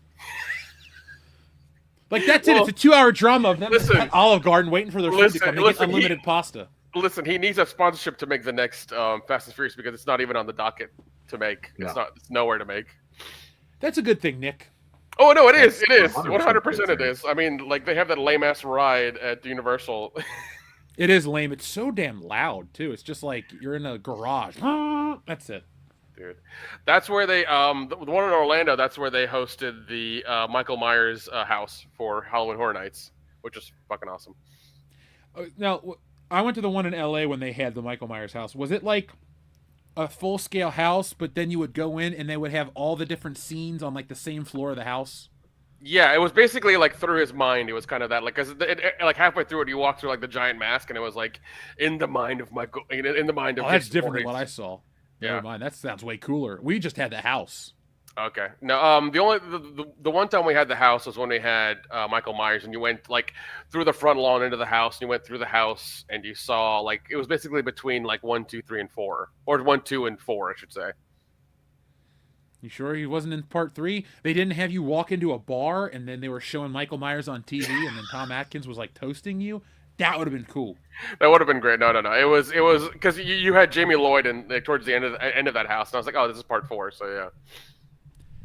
I don't have anything against Danielle Harris, but like her Halloween movies are definitely lesser than the real Halloween movie. Like 4 and 5 are so cheap looking. 4 is fine, but 5 when she goes Cookie Woman, I'm just like I can't stop laughing. When she's describing the woman's boobs, I'm like, come on now. You made a little girl do this. This was a line you chose. Come on. Yeah, Halloween 5 is just garbage. Mustafa. So a lot of these like foreign film distributors that would hold rights kind of sucked. I know they would bring you like the original Halloween or the original Superman, but like Golan and Globus, Mustafa Akkad, the Salkinds, like they all got to a point where they got so goddamn cheap and their movies suffered. Like Halloween 4 has a budget that's probably double what the original film was, and it somehow looks lesser in every way. Like, you just got to get the right people, but they never got the right people. They rushed that one. There was a writer's strike coming, the 1988 writer's strike, so they rushed the script into production so they could make the movie and have it release. Oh yeah, Nick, my birthday is the exact same day as Halloween 4. That's kind of why I shit on it so much, because I was born the exact date that movie was released. Damn it. So I understand. I now understand your disdain for that movie. It makes sense now. It totally makes sense. And the music's bad. And the mask. If the mask was better, like, if they were to go CGI in the mask for the original one, I would like every movie more. It's not as bad as the H2O mask, okay? Oh, the 5 mask is the worst, dude. It is, but it's not like H2O. H2O changes like 2 times. It changes 2 times in that movie. It's bad. H2O. H2O Halloween 20 years ago, and then there was what, Resurrection? Immediately Your after favorite that. one. Yeah, no, and here's the thing. I love that. I know it's bad. I will accept 100% it's bad, but it is my favorite because it is so much crap. It is just utter crap. It's like not a really scary film. It's scary in the way that, like, I Know What You Did Last Summer is scary. Just not. Yeah. Somebody in the chat, the Shape, Michael Myers brought up The Lost Boys is awesome. Yeah, that movie's great. That's a high, like, 9 out of 10 movie for me. I love The Lost Boys. You have the great story. You don't see the the effect they do of the vampires flying in and out without having to show them, and pretty much kind of like making it more mysterious. Also, cutting production costs is like kind of hilarious. The hanging off the train bridge, which is fucking epic, is great. The music is iconic. It's just a wonderful thing overall. And then I think there's a straight to DVD like 2 and 3 that are fucking terrible. Yeah, but they still have Corey Feldman, which is even worse. Yeah, well, when you didn't have to say terrible, I could have just said Corey Feldman was in those ones, and you're like, yeah. Oh. I will say from now on, fuck Corey Feldman. Yeah, after your 2 negative run-ins with him, and then when he tried to put so much shit on Robert Davi and like hijack that panel we went to. No bueno. Dude, same thing happened when I went to that Fanboy convention here. I mean, when I went to Fanboy convention in Orlando, same shit. He tried to fight with him. I'm just like, I know Robert Davi's old, but he could still take you. He could 100% still take you. And like, I highly doubt Robert Davi was mean to you as a kid. He's like nice to everybody. Dude, 100%. 100%. Like, maybe he was mean to Corey Feldman because Corey Feldman was just a jerk off as a kid to him. That could be it. But you deserve that. If you're an asshole and you get put in your place by an adult. But he also probably doesn't think that he deserved any of that. You never know. Corey Feldman's an interesting individual. I'll just leave it at that. Special little guy. No, he's a jackass. Cool. I mean, it's funny you say that, Kenda, because the guy who played Jason Voorhees, I think in part 4, that had Corey Feldman in it, said the same thing about Corey Feldman when he was making that movie. Oh, Ted White, yeah. Yeah. He's like, fuck that kid. I mean, Corey Feldman never had the power to tell Richard Donner off or Steven Spielberg, so somebody put him in his place. When you're working on a Joe Zito film like Friday the 13th Part 4. Is that who? I don't even care. But like when you're on a Part 4 of a Friday the 13th movie, like, you know, you're going to get away with some shit. But yeah, you're in a slasher, like, you know, it's not the not the best budget or the the best conditions either. We should make a slasher movie where we treat all of our cast great. Like we have catered food, appropriate massages for them. A masseuse comes in. There's like California shots. It's a real chill vibe. Everyone's like, yeah, let's make this the best movie possible. And I'm like, yeah, let's do it. If you have that kind of stuff, nobody's gonna want to make the movie. You'll just have a retreat for like a couple of weeks. Yeah, but joke's on them. That's how they're getting paid in kindness. It's like, yeah, we're going to treat you like $1 million. There's no paycheck involved, but you'll get treated like you're making $1 million. Like, we'll get a little chef to come in and make them some steak. And I don't know, we'll get a guy from the local Publix to make us some sushi on the spot. There you go. We go to make a movie, but we end up like small-time fucking mud show wrestling promoters paying the boys in food. I love it. There will not be hot dogs, Kendo. It'll be like Wagyu beef sliders and shit. Oh my God, Jeff's going pinky up in this one. World class biatch. Oh, Charlie Zulu Oscar brought up Fright Night. Nick, that is like one of your favorite movies. Listen, don't get me started on Fright Night, dude. That's a favorite one of mine. I actually met the entire cast last year at the Scarefest, and I had them all sign a giant poster for me. They're all wonderful. They were all great. Even the mom was here. Apparently, she was like in Jaws 1 or 2 or something for like a scene. It'd be funny if she was eaten by the shark. She's like, you see her in the beginning. I think it's like when she stutters and says shark or whatever in the first movie or the second movie, I forget. And she had like that picture at her table to get signed, but she like once again, they were all wonderful. They were great. Chris Sarandon was awesome. The original Tom Holland was great. He wanted to talk all about Fright Night. And he's getting up there in age. His son had to help him around and stuff, but he's getting up there in age. So, yeah. I think it's cool when these people's families show up to help him. Like Principal Strickland from Back to the Future, his grandson works his table. Yep. So when you go to the con, you pay him, and you talk to him, and he was cool as shit. He was young, like early 20s. But he's just like, yeah. Dude, James Tolkien, the guy who plays Strickland, is so friendly. Folks, if you're going to like meet a celebrity at a con, talk to him. Like, Billy Zane was fine. Jennifer was really nice to me. Yeah. And, like, Doc was cool. Well, Billy Zane had been there for like 3 or 4 days, and I think he was kind of like out of it, and he wanted to like, I don't know. I guess he just wanted to play around and stuff. So he's Billy Zane. Yeah, I mean, I'd hang out with Billy Zane. Maybe. I don't know what we'd talk about. Like, I don't really like a lot of his movies. Like, I would want to talk to him why I hate Titanic. I'm sure he'd want to talk about that too. So it's like, Billy, your character was a dick, but he's not as big of a piece of shit as Rose was.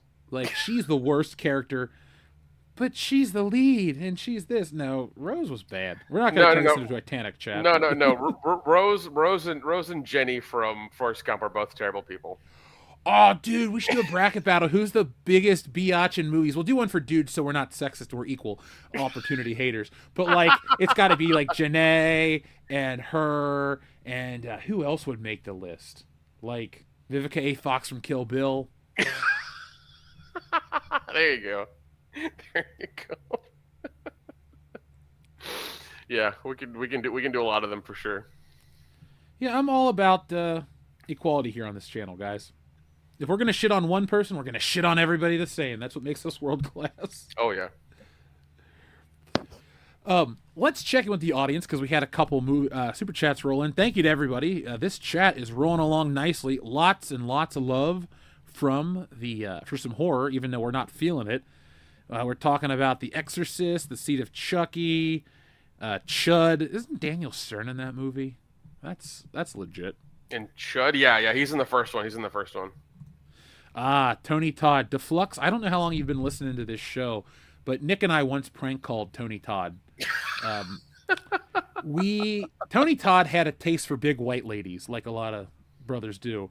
And so we have a friend who fits that description. She's very nice. And you'll probably meet her hanging out. You'll probably meet her this weekend. She's a vendor here. Oh, I'll go say hey. I literally haven't seen her in like 10 years. Yeah. So I'm like, hey, what's up? But She had his phone number, and I'm like, hey, let me call him. So we call him. He's like, hello, this is Tony, blah, blah, blah, blah, blah. And we just start pranking him, screaming about Candyman and saying his name 3 times in the bathroom and all this shit. I would have loved to have seen his face when he got that message. It was a good time. It was. Hey, keeping things topical, there's that It show, Welcome to Derry. Are you guys looking forward to that? I am, because well, I mean, I guess the remakes were okay. They were a lot scarier than the '90s one, but I still love the '90s one because it was Same. fun. But the effects in the new one were really good. I am curious because a lot of the Stephen King shows that have come out have been pretty good. So, yeah. See, I would go as far I'd go as far to say that the It Chapter 1 from 2017 is the best anything from It. And if Chapter 2 was just as strong, I would say it's better than the original 1990 television one. But because number 2 dropped the ball so damn hard and kind of sucked at the end of the day, it's like 1 is a 9 or a 10. Like, I really love that movie that much. I own it out there. And then I don't own 2 because it was shit and I'll never watch it again. And I'm in a weird dilemma where the kids from part 1 were all great. The kids, was it Finn Wolfhard and all those other kids? They did a great job acting. Yep. But I like the adults from the 1990 version so much more. So it's hard for me to pick an It and get excited about it. But if I still had HBO Max, I would watch this show. Am I going to re-sign up for HBO Max for it? Definitely not. Well, yeah. You guys know how much I love the first, It Part 1. I saw that movie, went into it with low expectations. Was like, I'm gonna go watch it because I got nothing else to do, and it's supposed to be good, but we'll see. And I was, boom, hooked because I'd seen the original from 1990, and I remember as a kid, everyone's like, "This is the scariest movie in the world," and then I watched it, I'm like, "This is not scary at all. This is fucking hokey and silly." And I saw this one, and it changed me, and I'm like, "Dude, this movie is awesome!" And fucking watched it probably about a dozen times, and then the second one came out and I was excited to go see it. We all went and watched it. I fell asleep through part of it because how fucking boring it was. It was not, no pun intended, not that great. The second one was just kind of bleh, and I only saw it I watched it the one time in theaters, and I watched it again a few years ago because it was on HBO or something. And I'm just like, fuck it. I'll watch it again. Maybe the reason why I didn't think it was that good is because we'd been drinking all evening and I fell asleep through part of it. Maybe it wasn't that it was boring. I was just, tuckered out. And I watched it again. I was just like, this sucks. I don't like this. The first one was so fucking good. And then this one happened. And it's just like, God, bleh. And I just wasn't, I didn't feel it, yo. And then I couldn't really watch the first one after that for a long time because I'm like, I know where it's going. It's kind of like what the sequel trilogy did to me in Star Wars for a while. Maybe I need to sit down and watch It Part 1 again, and maybe it'll, tug at my cockles of my heart. But yeah, I'm kind of looking forward to the show because I didn't even know it was a thing until I sent you guys that trailer last night. And I didn't know if you guys had already known that and talked about it, and I just didn't see it because I've been semi out of the loop this last month and a half. But I was like, fuck, this looks good. And then when I saw Bill Skarsgård's going to play Pennywise again, I'm like, okay, so it's a prequel, so I know it's not going to end well for the people of Derry. That I'm on board with because, I'm rooting for the bad guy in this one because I like him so much because Skarsgård does such a great job with the role. So I'm like, okay, you've got my attention. When the show comes out, I may sign up for 1 month of Max just to see the show. The problem is it is being released episodically, which I'm a fan of. I like being able to watch it, and then you get that anticipation. I'm not a fan of having to pay for HBO Max for 3 months to be able to do it, but I will acquire the episodes and share them with you guys. This way you don't have to spend more money because fuck that. Now that makes you the best. Thank you. Yeah. Yeah, because I mean No, because like fuck the system and fuck the VOD stuff, and if they're doing it episodically, that's fine. If it was like the entire season at once, I'm like that might be a little much, but like I'll figure it out.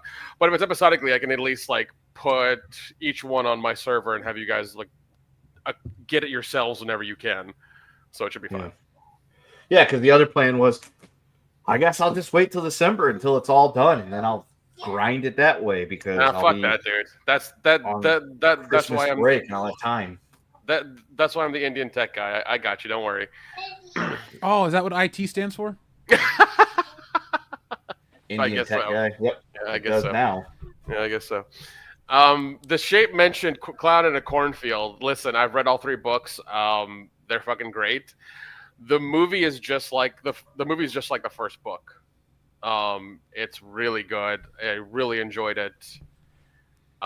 If you liked the book and know what happens in the book, then you'll love the movie because it's just that, but in a visual form. And they did a damn good job of copying it, having the characters in there that were supposed to be in there. The things that happen. They didn't deviate from anything. I mean, obviously, they left out a lot of detail because it's a 90-minute movie, but like they did everything. They piled everything in that they could, and it's really good. I really enjoyed it. Adam Caesar, right? Adam Caesar, yeah, yep. And I've been lucky enough to meet the guy. Super nice guy. I always liked that. Like I met Adam Green years ago, and he couldn't have been any nicer. He was super cool. I've met him multiple times. Always a fucking nice dude. He's super nice. We'll talk to you for hours. I've mentioned Frozen to him a bunch of times. He's like, "Oh my god, you love it." I'm like, "Fuck yeah, dude! That's one of your greatest movies. Like, it's awesome. I love Frozen." I do too, and we're not talking about the Disney movie, folks. No, the one we're talking about is fucking brutal. Yes, you are. Just let it go. I've shown the good Frozen movie to a lot of people, and when Iceman jumps off the ski lift and breaks his legs, or the other guy or whatever, everyone's always like, "Ew, gross." By the way, we are talking about Frozen 2010. That's what we're talking about. Frozen from 2010. In fact, it is on Tubi for free if anybody wants to watch it. Yeah, you should all go check it out. We that is our Halloween recommend for 2025. Adam Green's Frozen. Yeah. Go watch it. Go check it out. Report back next week, I guess, if you watched it. Yeah, let us know because we're definitely happy to, listen to what you got to say. Yeah. Because me and Jeff are huge Adam Green fans, and that's one movie that we always talk about because that's one of the ones that came out and like out of nowhere because he had done a bunch of Hatchet stuff and he'd done a couple other things and like he did Frozen and it was just like incredibly brutal, so good. When somebody, never mind, we won't give any of the spoilers away. No more. Elizabeth, seriously, check it out. Here's the plot without spoiling it for you. A group of skiers want to get one last run in, so they get on a ski lift, but it shuts off at night, and they're stuck on the ski lift. That's all we'll tell you. That's all you get. It's Frozen from 2010. Yeah, it'll blow you away with how gnarly it is. Like, you're going to think it's just one thing, and then you're like, I can't believe I just watched that. So good. That's what I want out of a movie and the experience. I always find the hallmark of a good film for me when I watch it. It's like, how did I get from the beginning to the end? Like, this movie is way crazier than I thought, or it's way more. Like, I hate when you watch like a ho-hum movie that's like, it starts in the house and it ends in the house, and all they've done is like go to school and do one other thing. Like, I need my movies to have a little more movement. So yeah, and like that's the way I felt about Weapons. Everyone's like, "Oh, Weapons is great," and like I watch Weapons, and like Weapons restarts 5 times because they'll do like 15 minutes with each character, and it's just like it broke me because you can do that like 2 times and I'm fine with it. But when you do it 4 times, I'm like, you've lost me entirely. Because then you're retelling the story from different perspectives, and like I don't care. Like I'm with these characters in whatever scenes you've shot. I don't need to hear how they grew up, their backstory. Did they play football or basketball? I don't fucking care. They're in this world, in this town, in the story for 90 minutes. Tell that one. You know what movie flopped, and I'm kind of happy it did, was that Marlon Wayans Jordan Peele horror movie. Was it Him? Yeah. Or something? Okay. I watched that.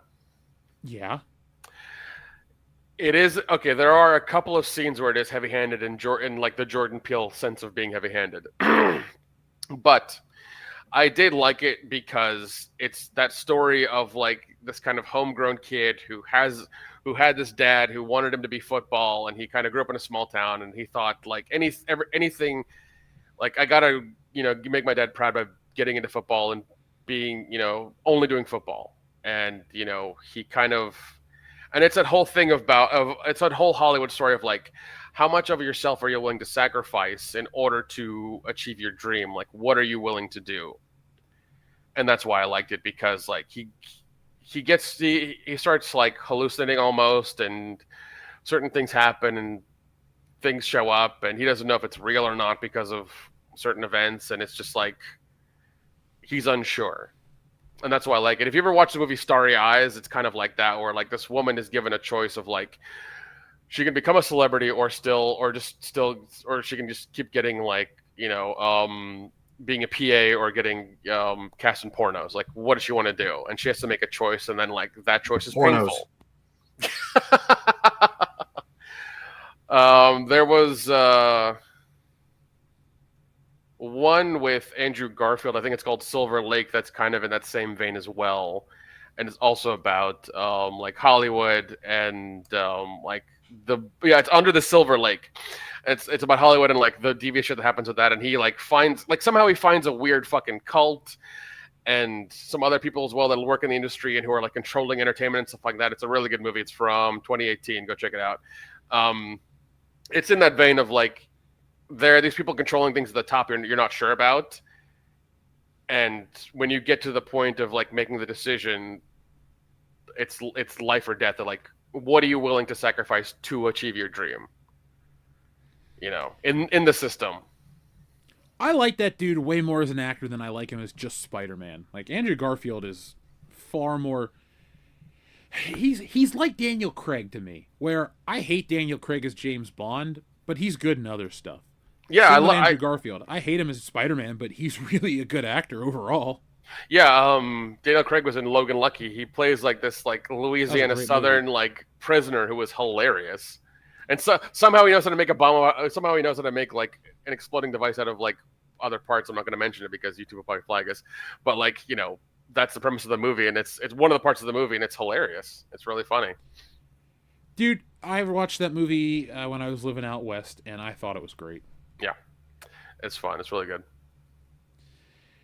Let's see. We had some more super chats come in. By the way, the Shade, we were at the Horror Con back in 2019 when the lady that played the nun was there. Remember, she like put on the makeup and looked like she was just right out of the movie? Yep. Back when Horror Hound Indianapolis was good. Yeah, I've heard some things about that, and yeah. That one's going downhill. Like Days of the Dead in Atlanta's going downhill too. Oh, that's sad. Well, it went under new management, I think, AC after COVID, and then like it's kind of gone downhill because one of my buddy's band would play every Saturday night. Like they'd have their party in the ballroom there, and now that what they've done is they've made the party off site, and nobody wants to go and leave the convention. So, and it's also they charge extra for it, so they don't want to do that. So. We need to go see some horror concerts. Not this weekend, Nick, since we have other things to do, but. No, I'm down, man. You should come down and we should go see the Casket Creatures one weekend. I'm down. Yep. I was thinking like we should, when they go on tour, we should go see Rammstein just because. I am down for that. That would be a lot of fun. Our friend Grizzly Nightmare 80 says, I just got my Tiamat from Big Bad Toy Store and she's huge. So have you guys been following any of the Dungeons and Dragons drama on social media right now? No. It's more of like what you would expect, where like they literally made all the characters gay, or like the one girl is like a black girl in a prom dress in like a gymnasium, and people are like, where the fuck did Dungeons and Dragons go? Like the one is like two dudes kissing in the foreground, or in the main like it's not the background of the photo. It's like the focal point of the photo is two dudes kissing, but in the foreground, pretty close and darkened, they have two women kissing something else and like this weird looking blue dragon, and people are like, when the hell did D&D fall apart? So I'm sure you'll hear people on the internet make videos about it. We won't, because our audience isn't the most D&D savvy, but I am working on a tabletop game with a business partner, so you'll be seeing me in the gaming world next year a lot more than you ever expected to. We've been demoing this thing for the last 4 months, I'd say, and every time we play it, people like it. So we got a winner on our hands, folks. You're definitely going to want to play it very soon. But that's, we'll tell you more about it later. But I used to order a lot of stuff from Big Bad Toy Store Grizzly Nightmare. I've run out of space. Like, when I get my house, then I will do shit and buy new stuff. But, like, the last thing I picked up really is this little LA Knight guy, because he can chill on the desk. That's perfect for me. But, like, I got a bat cave in a box next to a closet. It's huge. It's like Adam West Batman. It's got the car, Batman and Robin, 5 villains, Wayne Manor. It's great. I also have a giant Millennium Falcon that's like 2 feet long. Don't have anywhere to put it right now, so I've kind of pulled back outside of like I got a Wolverine. I take that back, but he's little, so whatever. Yeah, I did get the Star Wars Cantina that I'm going to resell because I don't want it in my. I don't have any space for it either. I don't want it in my place. It looked cool, but like HasLab is getting ridiculous. The crowdfunding of toys from like. It's different, like, when independent creators are doing it because they don't have the capital. But when you're a $1 billion company, just put the fucking toy out there. Like, this Tron set. They're doing a Tron action figure set, dude, and it is so pricey for these figures. And people are going nuts over it. They hate it. They're angry. I would rather spend money and find, like, the Tron Lego set, the Tron Legacy Lego set, and then try to find the Tron Legacy action figures. The hardest thing to find from Tron Legacy is the white identity disc from Jeff Bridges. That's the hardest and most expensive thing to find. Well, I will tell you this. The Tron action figures that are expensive are from the first movie. They're making Tron Legacy figures that are like regular retail figures. Okay. I think I might actually pull the trigger on those because they look really good, too. Well, because I remember the ones that came out when the movie came out, like, their faces were in the figure and they were, like, holographic and they looked, like, really fucking good. And, they almost looked like exactly like very small talking heads. They were very, very well done. And they didn't go anywhere because nobody really cared, but we can get them for very, very cheap. What is it? My brother just sent me a link for the white identity disc that Disney's putting out from Tron Legacy, and it's like $90. But it like there are like 4 or 5 add-ons you can get for it that will make it like almost $200. It's weird that they're putting so much into Tron right now. The movie was a big flop. Like Ares, it was terrible too. Yeah, and like you saw the one that I bought. Like, I fucking love that one. That one is awesome. Bitchin'. It was expensive, but that thing is like the best thing I've ever bought. Not your car, not your home, an identity disc. I get it, man. I've been there. Like these Beats headphones are literally the greatest thing I've ever purchased. Not this computer, not my car. I'm just fucking with you. No, but seriously, I get it. It's awesome, folks. Like, Nick's Tron get up was sweet. I was a little jealous that I didn't make one myself. So maybe next year for Dragon Con, I'll make one with you. Yeah. Well, next year we have plans for a couple of them, so it's fine. That is true. We'll dress up. Our cosplay is to wear real clothes that are in movies. So it's like, oh my God, you guys are dressed up as blank and blank. And I don't know why I'm not telling you. I just wanted to have a surprise. But it's like, yeah, but then we can like go out in public and not look like we have a cardboard box on our head like we're from Warhammer 40K. Like that's how I'll cosplay. Where I'll go out, everybody at the con knows who I am. We go down the street to Waffle House at 3 a.m, and we're just 2 dudes in suits. Yeah, that's what's up. Basically. So Georgian, thank you very much. She says, I guess I'll save this for the wrestling segment, but Mick Foley came out against the immigration raids and suggested that Trump should stop to get a Nobel Peace Prize. I love Mick Foley, but I don't listen to Mick Foley because it doesn't even matter if we're on the same side of the aisle or not. It's irrelevant. I don't want any kind of political rhetoric from a pro wrestler. And I know he's smarter than your average bear. I've read his books. He's a smart guy. He's got something to say. But you're famous for being the king of hardcore. Just don't give me your fucking your political opinions. I don't care. I'll listen to Kane because he's a politician. But like if The Rock himself said, hey, Jeff, you need to vote for this, and that. I'm like, sorry, Rock. Don't be a jabroni. Like, I'm not voting this way. So Kendo, have you heard about Mick Foley's tirades? Because he gets political a lot on social media. I've heard of some of them. I don't really pay attention to them for the reason you kind of just stated. It's just the same reason why I don't listen to anybody that's famous for performance art and what they have to say in the political spectrum, because number one, everybody's got their opinion. Everybody's got what they think is the way things should be, and that's all fine and dandy. That's kind of the idea. But number two, I also don't put any stock or value in the opinions of most people, especially those of the performing arts community, whether it be professional wrestling, Hollyweird, any of that stuff. It's like, if I'm trying to think of somebody I actually like. If Paul Rudd knocked on my door tomorrow and he started giving me a political spiel that I agreed with and then told me that's the way I should do it, I'd be like, cool. I'm going to vote the way I'm going to vote, regardless of what you're going to tell me, because even if I agree with you and I plan on voting that way, you, Paul Rudd, had nothing to do with it. Now let's go get a beer and watch the Chiefs play the Raiders. That's all it would be, because I don't give you guys my political opinions because, one, you already get those from enough people in your life. And two, I don't really feel it's my place to espouse political opinions. And I feel like that's where most people should be. It should be not so much keep your politics to yourself, but at the same time, it's like too many people feel like they should have a forum, and really the only people that should have the forum are the people involved in politics. You know, if Trump wants to give me a political spiel and say, I'll listen a little bit because he kind of is a politician right now.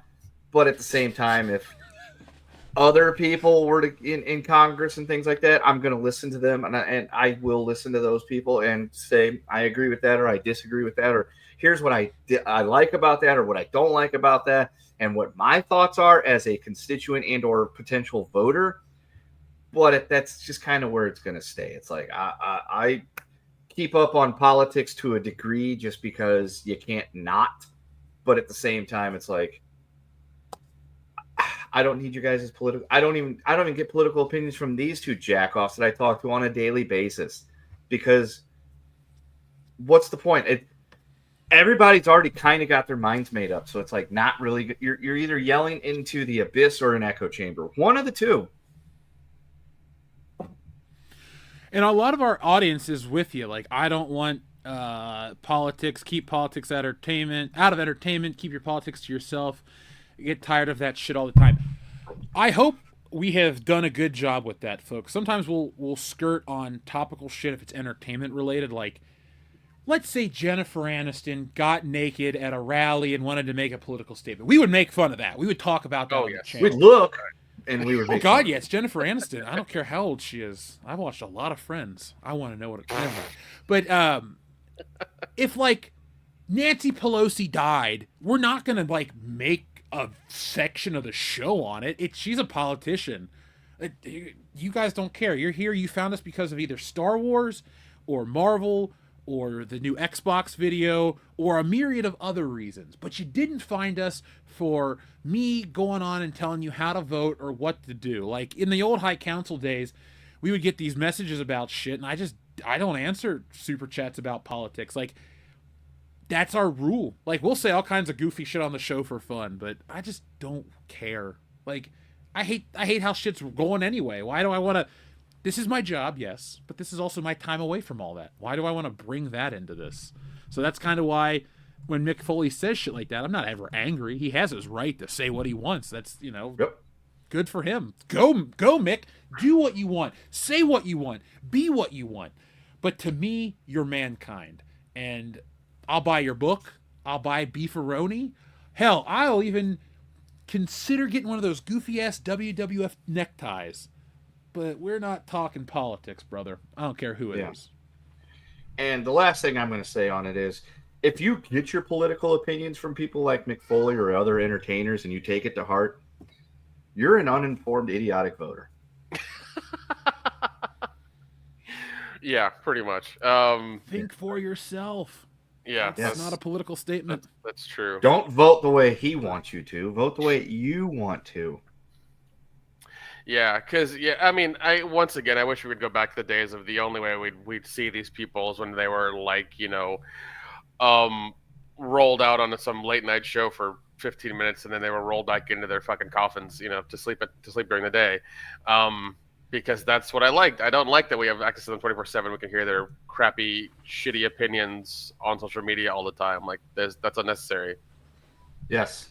Last time I checked, people in the entertainment industry are supposed to be dancing chimps for our entertainment, and at the end of the day, they're supposed to be buried in a pauper's grave. The way it used to be, because actors were not seen as these high members of society. They were seen as the lowest member of society because that wasn't really a skill. And yes, being in a movie and stuff and doing a good job with the role is, to a degree, a skill, but it's not like he's not going to be able to wire your house or, frame an addition onto something or, be able to run the pipes right. That's a skill. I'd rather hear what those people have to say. But yes, at the end of the day, they're dancing chimps. They deserve accolades to a degree and, pennies and nickels and things like that. And then a pauper's grave. And Wanderer, don't blame me. I voted for Kodos. Kang over here. Oh my god. Shredder. That's what I voted for. I voted for Shredder. Way to take it another direction. I like that. I tell you, if aliens did come to Earth, I would have my popcorn Listen. ready. If aliens came to America, they would last 3 seconds, and some redneck would shoot them in the fucking chest, and that'd be over with. I'm a firm believer that if aliens are real, they've been here and they want nothing to do with us because we are in a terrible time right now. God like, damn it! Every country has garbage going on. I've been sucked into this YouTube channel called the Y Files, and there are like I watched that shit. There are like 30 to 40 videos about just aliens, and like I've watched them quite a bit lately, and it's just like, oh god, that guy does a wonderful job. Kudos to him, fucking love him. But just like the level, like some of the levels of like stuff that's in there that he reports on. Once again, he's just reporting on it. I'm not blaming him for anything, but like some of it is just too crazy and too wild. It's just insane, some of it. Yeah. And if they have been here, they're probably like, it's not even worth the effort to try to conquer Earth. We will kill ourselves eventually, and they could just walk right in without any resistance. Mm-hmm. Yeah, even though they could probably do that if they, were able to travel, interstellarly. They've got the technology to wipe us out with not much resistance, but it could make their conscience feel better about not having to wipe out an entire race of, creatures. You're assuming a higher intelligent being has feelings, though. That's what you're assuming. Fair. That's fair. They just don't see any value in humanity. Yeah, they probably evolved past feelings that are just analytical computers. They're just like, this ROI doesn't fit. 3 letters I like to talk about instead of DEI, ROI. Oh yeah, I like business. Shrubbles08 says, Nick, do not redeem. Number 69, please. Well, I was giving an opinion. I'm sorry that hurt you. I don't know what he's even talking about. Neither do I. Well, Shrubbles08, I want to give you the proper button of 69. I want to make sure that we give you one that's not like 6 seconds long. So let me switch over here and count it up. Well, hold on. There are other people on this show. Let's bring them in. I don't like to have the big icon. All right. So Shrubbles08, here is your lovely, wonderful number 69.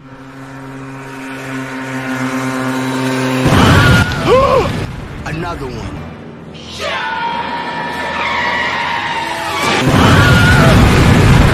Another one. Another one. Another one.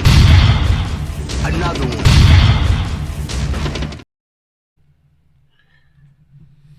Another one? Okay, got it. No, we're not going to press it Bites again. the dust. Jesus.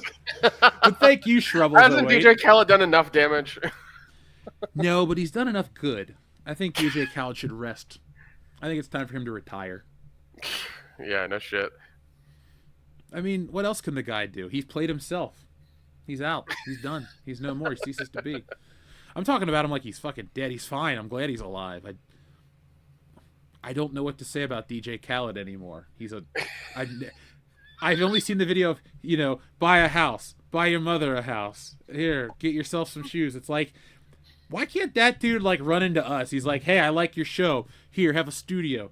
Get a car. It's like, all right, man. What else do you need? Well, we could use some better mics. Get yourself another studio and another. It's like, Another oh one. shit, we can make And movies another now. one. And another one. He's just like, he's cutting checks at this point. He's like, I don't care this much cash. How much you guys need? $4.2 million. Will that get you started? You damn right, Mr. DJ. It will. It will definitely get us started. You don't even call him Mr. Cal, just Mr. DJ. DJ's his first name. We're trying to be cool on the same level. Like, we're gonna invite him over to hang out. I love it. It's like, look what your generosity has built, Mr. Khaled. All of this wonderful world-class entertainment. Thank you. Coming to you from the DJ Khaled Studios. Shit, I will. If he gave us that money, everything would be branded the DJ Khaled office, the DJ Khaled suite, the DJ Khaled toilet. If he gave us that money, we could just start our, we could all live together very comfortably in one giant mansion. Be like, I will point I'll paint DJ Khaled on the side of my car for him. If he gave us the money, would you get a small DJ Khaled tattoo on the bottom of your pinky toe? I would. Sure, why not? I mean, yeah, it's like we're never gonna look at it. How often do you look at the bottom of your pinky toe on your left foot? Probably not. Right now, days. technically, I am, but I'm not. But I could handle for the right price putting DJ Khaled's face on there, And I know the guy that can do it, so we're okay. The only caveat to the rule is that Dion has to get a 2-scale DJ Khaled tattoo on his back. So we'll get him extremely drunk, which won't be hard, and then I love that Dion is constantly a punching bag. The motherfucker doesn't show up. Oh yeah, be here. He hasn't even looked at the chat. Oh my god! Yeah, he's just drinking beer. He's washing all of his tights right now. Okay, come on. I'll make you a $5 bet. His ass is watching the Bengals barely beat the Steelers. Oh, I'm sure. The Bengals I'm are up sure. by 10 points now. I'm sure. It's like, buddy, the Lions aren't playing right now. They're not playing this week. Oh, they already played this Maybe week. that's why he didn't come on, is because the Lions lost to the Chiefs last week and he thought I was going to dunk all over him, which I didn't even do because, one, I was dying of dysentery or some shit over the weekend. And you ate some cooking that wasn't from this land. Like I said, I told Jeff before we got on the air, I lost 15 pounds over the weekend. Jesus. I didn't eat anything. So there's a way that happens, and it involves a part of your body turning into a hose. And that was my Saturday night and all day Sunday, and I watched no football. I was asleep until probably, if I wasn't up running to the toilet, I was asleep until like 4 o'clock in the afternoon. I was able to wake up long enough to turn on the race in Las Vegas that I was supposed to be at, that the wife had to take everybody to, and she somehow made it there and back without killing anyone. So fuck you, stereotypes. And I'm just like, I only turned that on just to see how much longer it was going to be till they could come home and I could get a refill on my Gatorade and Pepto. And I fell asleep. Next thing I know, I woke up and I had turned the Chiefs game on, and it was the end of the game and the Chiefs had won. And I'm like, I must have died, and this is a dream. I don't know. And then the next morning I woke up feeling a lot better. I didn't ache everywhere. And I just texted Dion. I was like, because usually Sunday we're back and forth all day. And I was just like, I don't know what happened yesterday. Did anything noteworthy happen? And I don't think he knew, based on the fact I didn't talk to him all day, that something must have been up. And I mentioned that I was dying of dysentery or something. And he gave me a good rundown report. I'm like, that's why I was like, man, that's why I love you. Better than watching Game Day Final. Got every highlight and headline of the day. And that was it. I never once gave him any shit about the way the game went or anything like that, because I didn't watch it, so I have no idea what happened because I'm dying of dysentery, as I mentioned. And I'm just like, no, he's my friend. Why would I fucking drill that point home to him? I'm not, because that's not how I do things. And it's not like they're the Eagles where we're going to make fun of them. So right. And so, yeah, I don't know why he was or the Lions or the Cowboys. Let's just say it this way, folks. To be truthful, he really doesn't love you. That's why he's not here. Okay? He literally went out for cigarettes and just didn't come back. And if he's on the show next week, and he's like, I love the, he's lying to you. He's lying right to your face, literally, because you're looking at the screen and he's looking right at you. Folks, what we're gonna do is we're gonna have a voting poll. Who is your favorite bullshitter? I hope that like Loudy and Phil and Dan, people you don't even know, the people that are on Kendo's shirt, I hope they outrank Dion. Yeah. Like, let's make sure that Dion is the least voted for bullshitter. Dustin will beat him. I love that Kendo was like, he went out for cigarettes and didn't come back. Yeah. Well, there you go. He doesn't love you, people. You're all his adopted children. He doesn't love you, and he's not coming back with your chocolate milk. Jesus Christ, Kendo, who hurt you? I don't know, Dion? but yes, Dion hurt me by his lack of presence. He didn't even have the decency to give us an excuse. Yeah. Even a fake excuse, we would have at least taken it. He was busy watching Boy Meets World reruns. Jeez. Topanga's not going to sleep with you, buddy. It's over with, all right? It ain't going to happen. Yeah, no bang at Topanga. Let us all dream. Come on now, man. She still looks good. She's like almost 50. No, she's in her 40s. She looks great. Clone Geek in the chat says Dustin was edgy Kendo. No, he's Discord / Reddit Kendo. Okay. Yeah, no, well, he's damn near 4chan Kendo. Yeah. That's it. It's an official. He's 4chan the person. Okay, all right. Topanga is 44 years old. I may or may not be looking at Dancing with the Stars for Andy Richter, and we'll catch clips of her, and I'm like, oh, she looks awesome. And I think she had Mr. Feeney on this week, so she did. I did see that. Yeah, I saw that on the tweeter machine. He is 98. Yeah, he is 98 years old. God bless him. Yep. And his wife's still alive too. Yeah, good for them. Mr. Feeney trending on the Twitter machine, and I'm like, oh, he finally died. No, he was on Dancing with the Stars. Good for him. He's still going. And then next week it'll be trending again. Like, oh, she must have advanced, and he's dead this time. Okay. Way to be a cold bastard, Kendo. Ouch. He's 98. What do you want me to say? He's gonna live forever. I'm with Kendo. Like it's yeah. I hate to say it, and I love that man, but he's on borrowed time. Yeah. I just want him to outlive Bob Barker. Like, I want him to get to 100. You know? Hey man, listen. Paul Walker got to 100 before Betty White did. Okay. I love that joke. I love that joke so much. You know, but yeah, it's like when Betty White died, and everybody was like, "Oh my God, Betty White." I'm like, she was 99. Yeah, it is tragic because she was going to have a huge 100th birthday party that she ghosted everybody for. But at the same time, it's like, it's 99 years old. It's like, once I feel like people hit like 80, it can be sudden and out of nowhere, but at that same time, it's like, is it really all that surprising? And once they hit 90, it's definitely not surprising anymore. It's like, it's more surprising when they continue to make it another year and another, like with Mel Brooks, it's like, dude's 99 years old. What about he's made it, but if I find out tomorrow he dies, it's like, that's surprising. He was 99. Yeah, Dick Van Dyke's another one. Yeah. It's like when Jimmy Carter died. And it's like, Jimmy Carter, former president dies. My wife's like, oh, what happened to him? I was like, he was like 100 years old. That's what happened to him. He was 12 years old as shit. He did a lot with his life. Yeah, he did. He invented 2 more uses of the peanut. Yeah. And Billy Beer, sort of, tangentially. Uncle Baby Billy Beer. Oh, I think, speaking of drinking, sadly when Mr. Feeney passes away, I think we should take a shot every time we see somebody crying on TikTok. Like, he was my teacher. It's like, no, he was an actor playing a teacher. But and you're only 18 years old, so you probably didn't actually watch him, during the.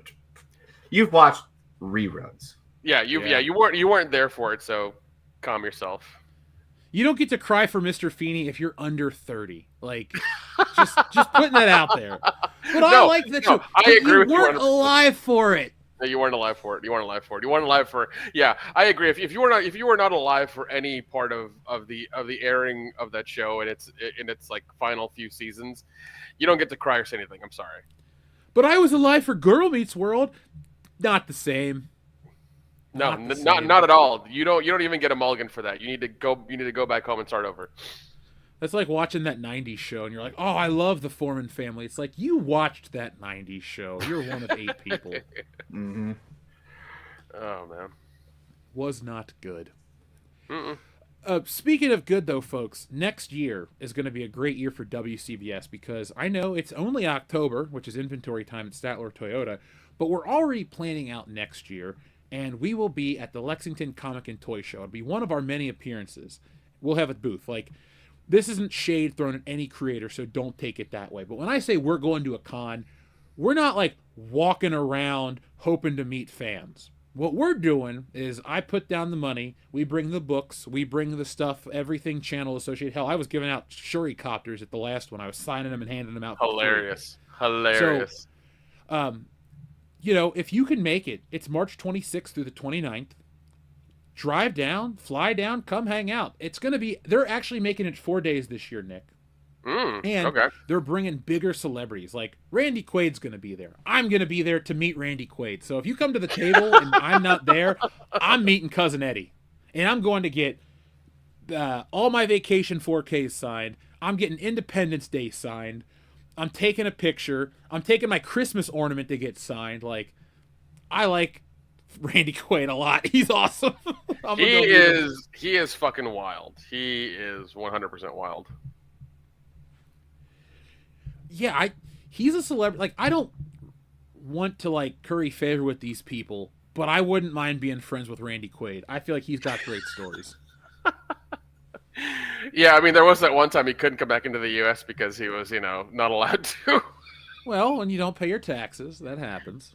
Yeah, there was that. Crime.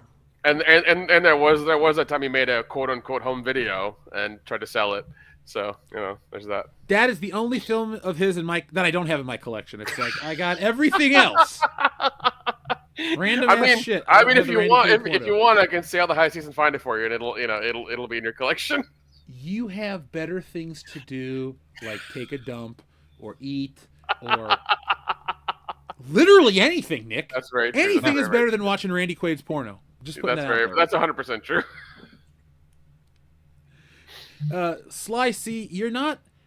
I don't think you're crazy for not liking Boy Meets World. I liked it, but I'm not nostalgic for it. Like Hillary, Dion's wife, was watching it during New Year's, so I came home after watching like 3 seasons of it. I was like, I guess I should just like finish this season. So that's about as far as I've gone with Boy Meets World as an adult. But as a kid, I watched it because it was on a lot.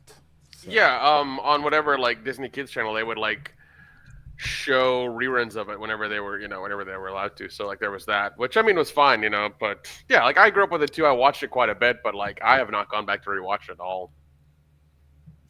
Wasn't my bag, never watched it. I mean, I've seen it, I'm aware of what it is, but I didn't watch it growing up. I just didn't care. Yeah, I guess maybe I was a cynical kid. I was a cynical child, I'll be honest. I figured out how shit worked early, and I didn't want to watch like I hated Full House. Like, oh, Uncle Jesse. Dude, oh. every time that music came on, I was like, change the fucking channel. I would rather watch like General Hospital or All My Children. After school, that's hard. After school, dude, I'd turn on TBS and I'd get Saved by the Bell from like there you go 3 to 4, and I'd watch that. And as lame as that show is in hindsight, although Zach Morris's trash shit that is on that one YouTube channel, that is hilarious. I didn't find that until like 6 months ago, and I still go back and watch old Zach Morris's trash because I'm like, God, it so is. He was such a douchebag. He was. And then but then Full House would come on at 4 o'clock, and I'm like, no, I'll change the channel. If my sister was in there, she'd want to watch Full House, and then I would just go in the other room.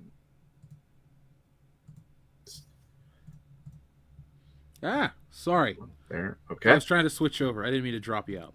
Yeah. Look, I loved TGIF, but like Family Matters was always better than Full House. Always. Oh yeah.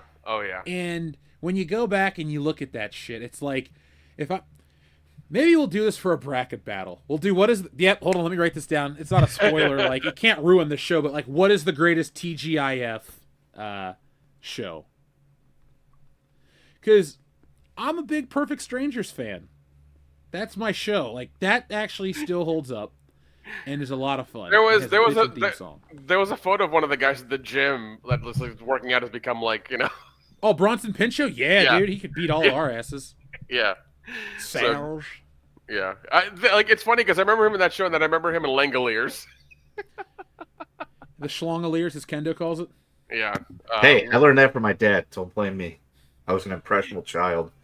Hey, you were raised right. Oh God, and Langoliers. If anybody's seen it or wants to watch it, by all means, go watch it. Yes. I'm not going to say anything. I'm not going to say anything bad or good. Just go watch it. Yeah, go watch it. Yeah, it's a movie. Do us a favor. Go watch The Langoliers and then let us know in great detail what you thought of it. Like, I want emails to info@worldclassbullshitters.com. I want tweets. I want DMs. I want it all. Hell, send me a carrier pigeon with your review of The Langoliers. I want to know what you think of that film. I will read them all on air, and we will have a special segment. Yeah, we'll 2 weeks from now. We'll tag the original author of said piece in it, just so. I don't know, man. I feel like he might hunt us down at that point because that guy's going off the rails. No, because he's not on the rails. That's why I want to tag him in it so he can go off the rails on us, and we can, and it would be funny. It'd be hilarious. I would love an actual feud with Stephen King because that man is too old to lift a pencil now. Okay. Yeah, but give him just a little bit of white powder magic, and he can kill a Get him bear. on those types of rails, and there could be a new Stephen King book about us and all the horrible things that happened to us because I'm good. Let it happen. Let it happen. And then let we it happen. sue him, and then maybe that'd be great. I just don't want to go to Maine. Yeah, I've been there. It's got great food. Oh, I mean, I'm not against Maine by any means. I just literally don't want to get on a plane for that long right now to fight Stephen King because then, he's geriatric. Yeah, you do. Shit. Because the entire time you're on the plane, you're going to be thinking to yourself, I'm going to fight Stephen King. And you're just going to have like these deep introspective thoughts like, what has my life become? I'm fighting an 80-year-old man. And the whole time I'm hitting him, I'm just going to be yelling out, Cujo, Maximum Overdrive. Langoliers. No. You should be like, you sucked at directing Maximum Overdrive. Just stick to writing your mediocre Walmart bullshit. Salem's Lot is overrated. That's how I'm going to punch him. You're such a terrible writer too. Set in Maine. I'm sorry for punching you in the face, but The Mist is excellent. I love that fucking story. And then just, The Pet Cemetery book was great. That movie scared me as a child. The remake sucks. Stop whoring out your property, Stephen. That's how it is. Oh, God. Well, I mean, the beating of Stephen King 1, 2, 3. That's it. The only person that's able to handle Stephen King's writing, I think, is Mike Flanagan right now. He's doing a really good job with a lot of that stuff. So. Yeah, but what about Walt Flanagan? He's fast. Tell him, Steve Dave. Oh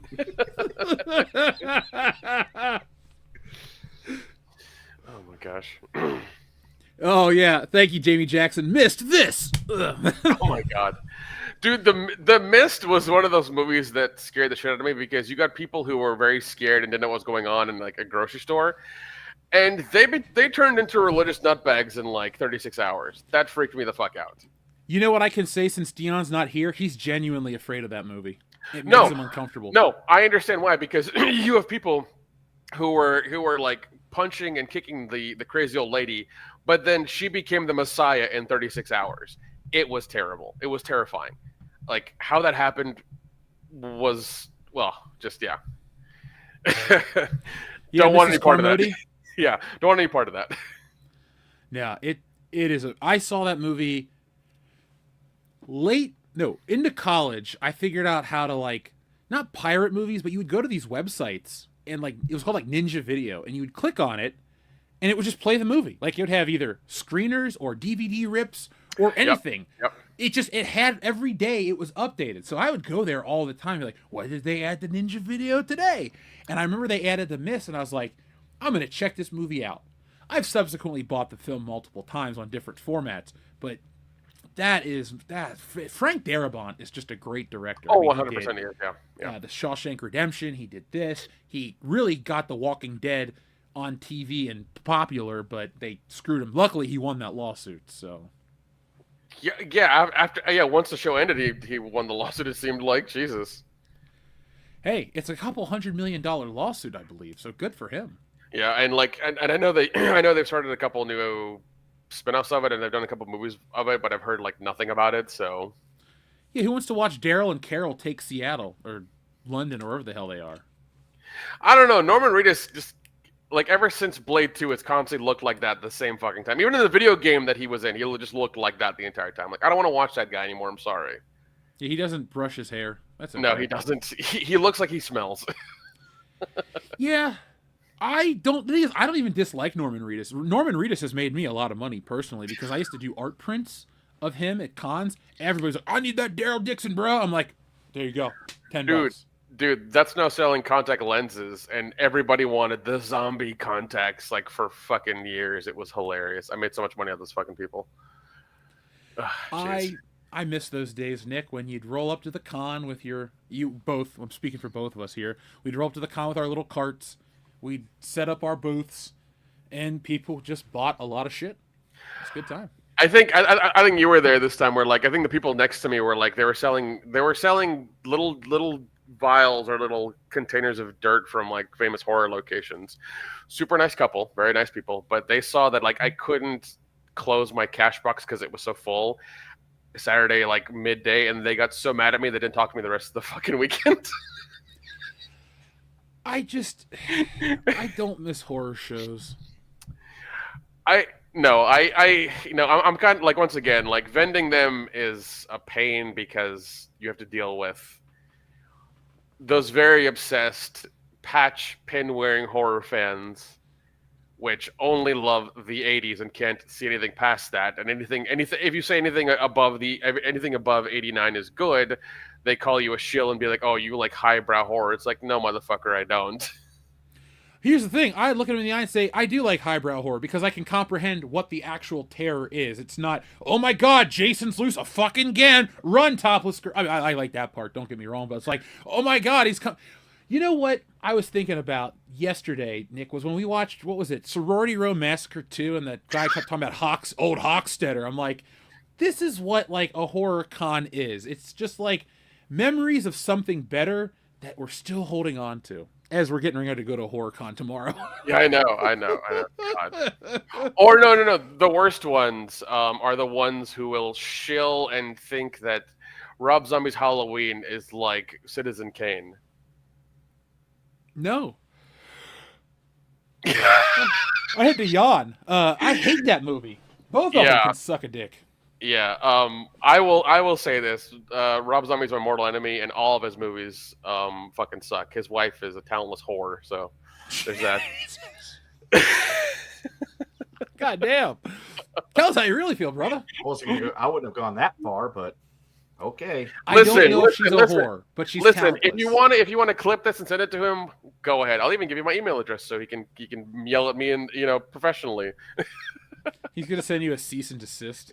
I could give a fuck. There we go. What's the cease and desist? Sharing an opinion on your actress wife? We can make those old-timey boxing posters to sell.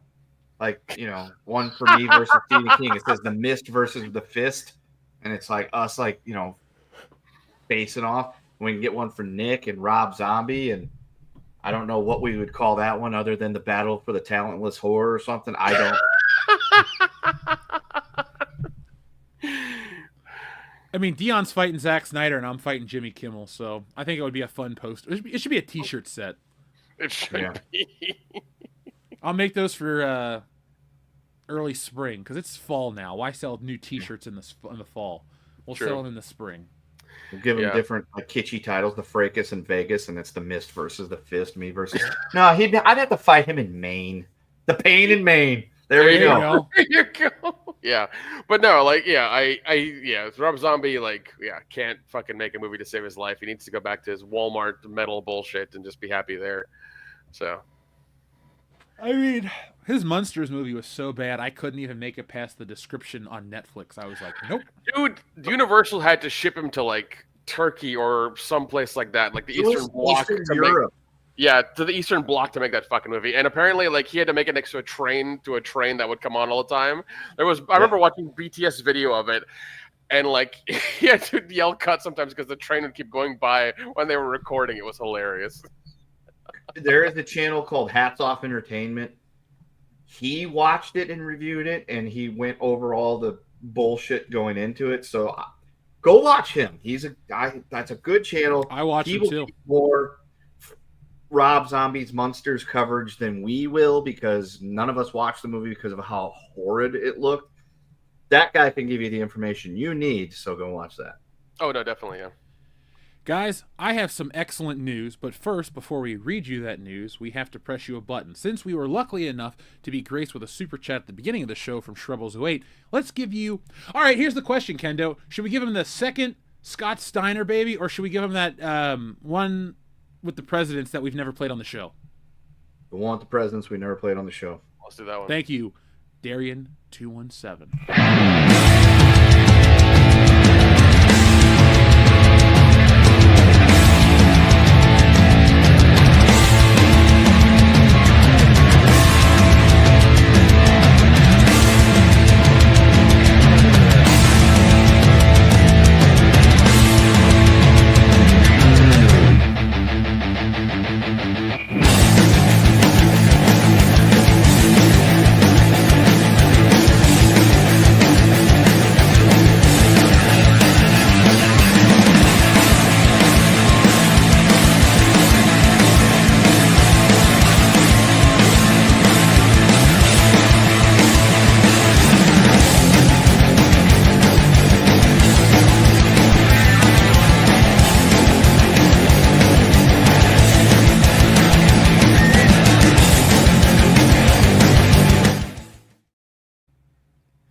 Man, our country would be much different if that's who ran us. Dude, Biden spry. What the fuck? I didn't think know that's Biden how had we to should ride have a razor. debates. No On more razor debates. scooters? No more debating on a stage talking about the issues. It's who can 50-50 the rail, who can kick flip over the gap, who can do these things. Yeah, Take who can your Tony Hawk- scooter, bike, whatever. Let's do I got this. the secret VHS tape. There you go. No. And yeah, Tony Hawk should be the one judging. Yeah. Yeah.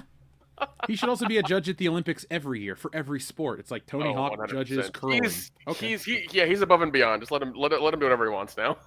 Yeah. That's a celebrity. I'm just like, Tony Hawk, you get 2 thumbs up from me in life in general. Big fan. No one says anything bad about you. You seem okay.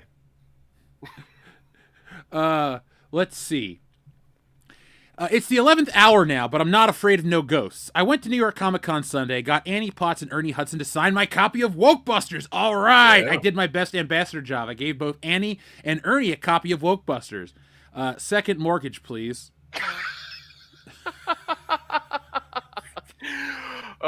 Thank you, Darian217. You are fucking awesome. Doing yeoman's work, baby. Yep. Did you hear that the ShamWow guy is trying to rip me off? I mean, He released a song called Wokebusters, which is essentially a ripoff of the comic book. I've looked into how to sue him already. yes. Well, I think he's been to jail a couple of times as well. So like, He's going back, bitch. This is mine. Wokebusters is mine. I came up with this. When we crowdfunded it in 2021 to make sure that we get stuff rolling, and the book's been shipped to everybody around the world. So I would like for Vince from ShamWow to try to challenge me. Oh, but Wokebusters is my idea. No, but no, I think it's funny. If it spikes book sales, though, I'll be quite happy with him. Listen, I would just start making videos and tagging him in all of them. That's what I would do. Yeah. Yeah, I'm gonna start doing that on weekends. It's like, dear offer, blow me.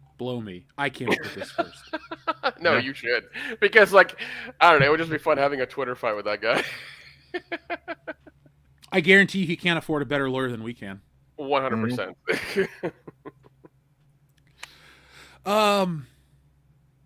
Let's see. I want to thank you, those Darian217, for doing that. I think it's really cool that a Ghostbuster And Janine is just as important as everybody on the team. So Yeah, she's not a Ghostbuster. Yeah. Look, if it wasn't for Janine, she wouldn't, or the Ghostbusters wouldn't know that they got one, and it was time to go get a job. It's 5,000 big ones. I love Ghostbusters. I love Wokebusters, and I thank you, Darian217, for doing that. Please do send me the video clips of that. Oh man, that's awesome. Cool. No, if you have them, please, by all means, send them. We will post them everywhere, and we will tag. And also, please send your tags for the corresponding social media so we can tag you in everything. Mm-hmm. Yeah, and Darian, I sent you some bonus stuff. If there's any more Wokebusters stuff that I have in the archives, I will definitely send it your way. I think you got stickers and trading cards and all that fun stuff. So, thank you. I can't wait to. It'd be really cool is if we went to a con wearing our T-shirt and one of them was like, "Hey, I got a book with that on there." I'd be like, "Yes, you remembered it." Yeah. No. I've met Ernie Hudson a couple times. Super nice guy.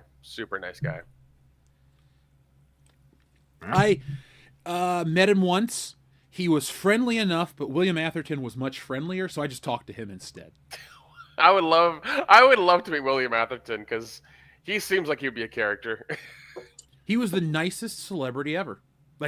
He was the most genuine dude. He plays nothing but douchebags in movies, and I told him that. I said, "You play a great bad guy, man. You seem so mean." He's like, "Hi, call me Bill," and he came around from the table and shook my hand, and he talked to me for... This was like a Horror Hound 2011 in Cincinnati. Ooh, yeah. We talked for...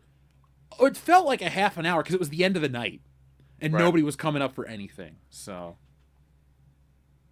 That's awesome. That's fucking awesome. Is there anything else that we should cover tonight, guys? We'll play out the... Did you want to talk about the price tag for Stranger Things? Oh, yeah, I did want to talk about the price tag for Stranger Things. I watched that video, and my jaw dropped. Folks, we love to talk about stupid, silly Hollywood spending. Nick, if you remember the exact amount you saw earlier, please let me know, because a lot of fake news has been going around about, every episode's a movie length and this and that. But every episode has the same budget as a feature film. Yeah, well, according to the video I sent you, the guy said the entire budget for the newest season is $480 million, and that breaks down, I think, to what he said was $60 million an episode. And trust me, I can once again, I live in the area near where they shot it. They were shooting that thing forever. They were shooting that thing literally up until the 22nd of December of 2024. That's how long they were shooting it. And then that's when you saw the video of Bill, what's her name, 11, whatever. Do the speech with the champagne saying, "Oh, we're done. It's over with. It's been an era, whatever." Yeah, because Netflix was tired of paying for that shit. I saw so many posts from that production saying, "Oh, we need cars, we need extras, we need people, we need you here at this time at this place," and it was constant. It was like every week they would need new things from the 80s, like people, clothing, cars, whatever, all the time. And it was like, when are you guys going to be done with this? And it was fucking crazy.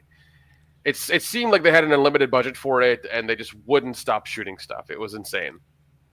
What if the irony is that it sucks? They spent all this money and it's just garbage TV. I kind of want that dumpster fire to happen. Same. I mean, I'm going to go through and rewatch the show to get prepared for the new season. But I have a feeling that the new season's going to really blow, really blow. The nostalgia, the lid is off the nostalgia bottle. It's all escaped. People. If you were there for the 80s and you grew up in that window, or you grew up in the 90s when you watched a lot of 80s content, you definitely still have those feels. But it was a thing for teenagers to be into 80s retro aesthetic, but now they've moved on to 90s and early 2000s. They're just catching up with the times, I guess. Mm-hmm. I think Stranger Things is too late because it's taken 4 years or 4 years to get the last season out. At what point do they just stop? Well, I think they were contractually obligated to do season 5, and because of the writer's strike and COVID, they were just hit with a lot of stuff. I mean, it's one of those things where like it's taken them a lot of time to get it done, and I'm sure they've done a lot of rewrites and things like that. But like, is it the fault of like just shit going on? Is it just bad timing, or is it their fault? Like, it's all up in the air, to be honest. I really wish they would have done like almost like an in between anime of like between season 1 and 2, between 2 and 3, between 3 and 4, to like kind of keep people happy. I wish we would have done something like that to kind of like keep it going, but we got nothing. We got nothing for, like you said, 3 years, I want to say, and now we have featured length episodes that are coming out 3 times before the year's over with. So it's like Thanksgiving, Christmas, and is it Halloween? No, Thanksgiving, Christmas, and New Year's. New Year's, I think we get the last episode, which is like 2 hours long or something, or an hour and a half. Like it's long for sure. So it's Nick, you got to ask the question: how predictable is this going to be? The characters are going to get split up. There's going to be tension between Hopper and 11. We're going to find out Will is gay because the actor's gay. I think I read that. No, seriously, that's not a joke. I'm pretty sure they said that they were going to incorporate that into his character for this season. So you're going to have that angle. Like, I don't want to sound harsh, but if your reality is being sucked up by an alternate dimension, I think you're more worried about your fight for humanity than anything regarding sex. Like, yeah, if you think the world's going to die and you want to, like, get one before you go, fine. But, like, if you're fighting demigorgons and shit, I don't think that's a top priority for the narrative. Do you? No, I'm with you 100%. Like, if it's one of those things that, like, I know that they said they want to do it, but if it's one of those things where, like, it's mentioned, it's talked about for like 10 minutes, and then like we're back into the thing, that's fine. But if you take like 30 fucking minutes and becomes a whole spiel, you've lost me. You've entirely lost me. Like it's fine, address it, whatever. That's cool, but like, do it for like max 10 minutes. Make it obviously, where it should be. Don't make it like we're about to go to battle and dude's like, I'm gay, and Will's like, I know, we all know, it's all cool, buddy. And then like, that's it. Just do that. Yeah. It's how people in real life would treat it. It's like, oh, we're going to war, and Johnson in the platoon said he's gay. It's like, that's cool, dude, but we gotta fight. So let's go to war. Can you still work the machine gun if you're gay? Okay, cool. Work the machine gun. Yeah. Are you still like willing to die for me like I'm willing to die for you? And the cause? Yeah, sure. Then cool. We're all in this fight together. Yeah. I just think like a lot of personal stories like in a big battle are kind of dumb. Like, I'd rather watch the big battle than hear about like let's say we're watching a World War II drama, and like some guy's looking at a locket, and then the whole episode is like a flashback to his romance back in Kansas. I don't fucking care. But I do want to watch the battle. Like, that's the part I want to watch. Yeah, and that's why Band of Brothers is fucking awesome. I'm all about that. No, it's I think that's something that I don't know if it's in 4K. I need it in 4K just to have it in my collection.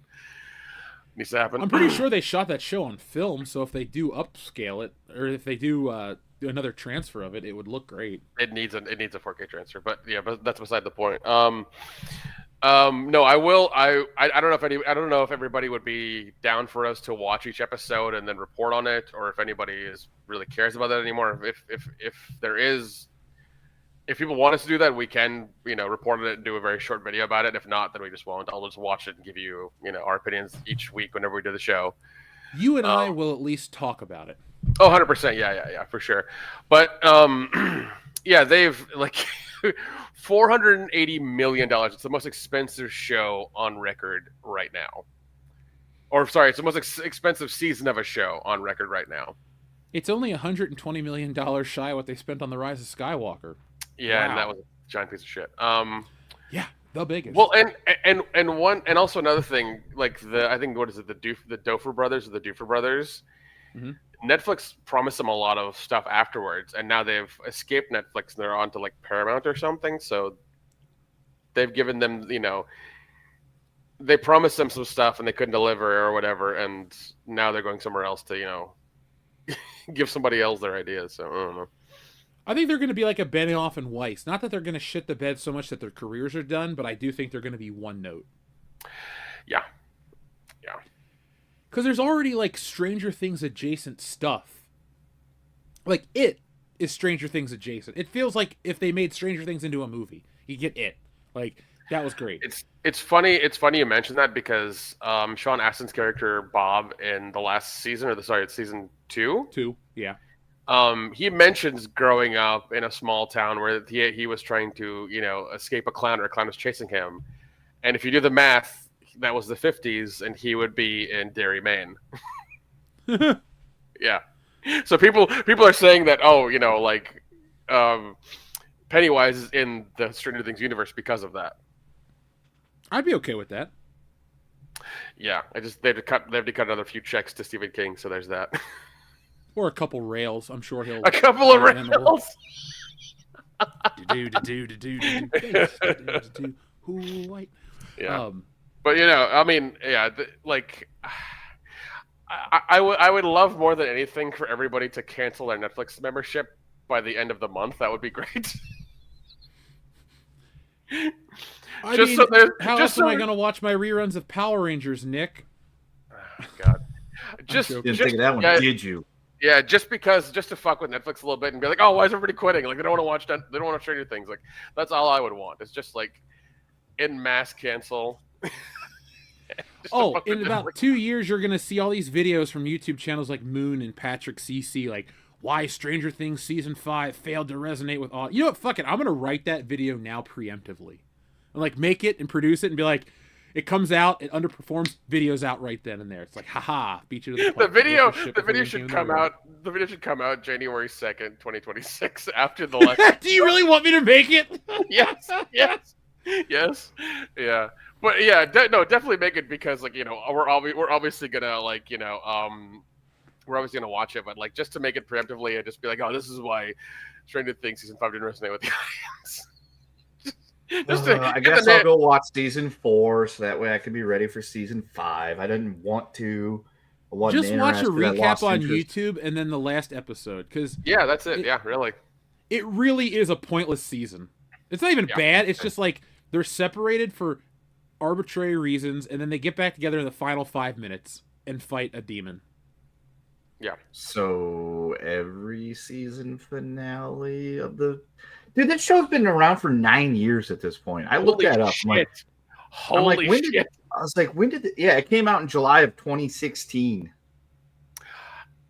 It's funny because I remember when that came out because like it was kind of like it was very much a what was it a water cooler talking thing, because I remember people were like hyped about it after like a week or two it came out. Everyone's like, oh, you need to watch it, it's a great show. And like I think me and Jeff and everybody in the show was like, is this it's about a bunch of kids in the 80s, like what the hell? And like we watched it and I was like, it's really good.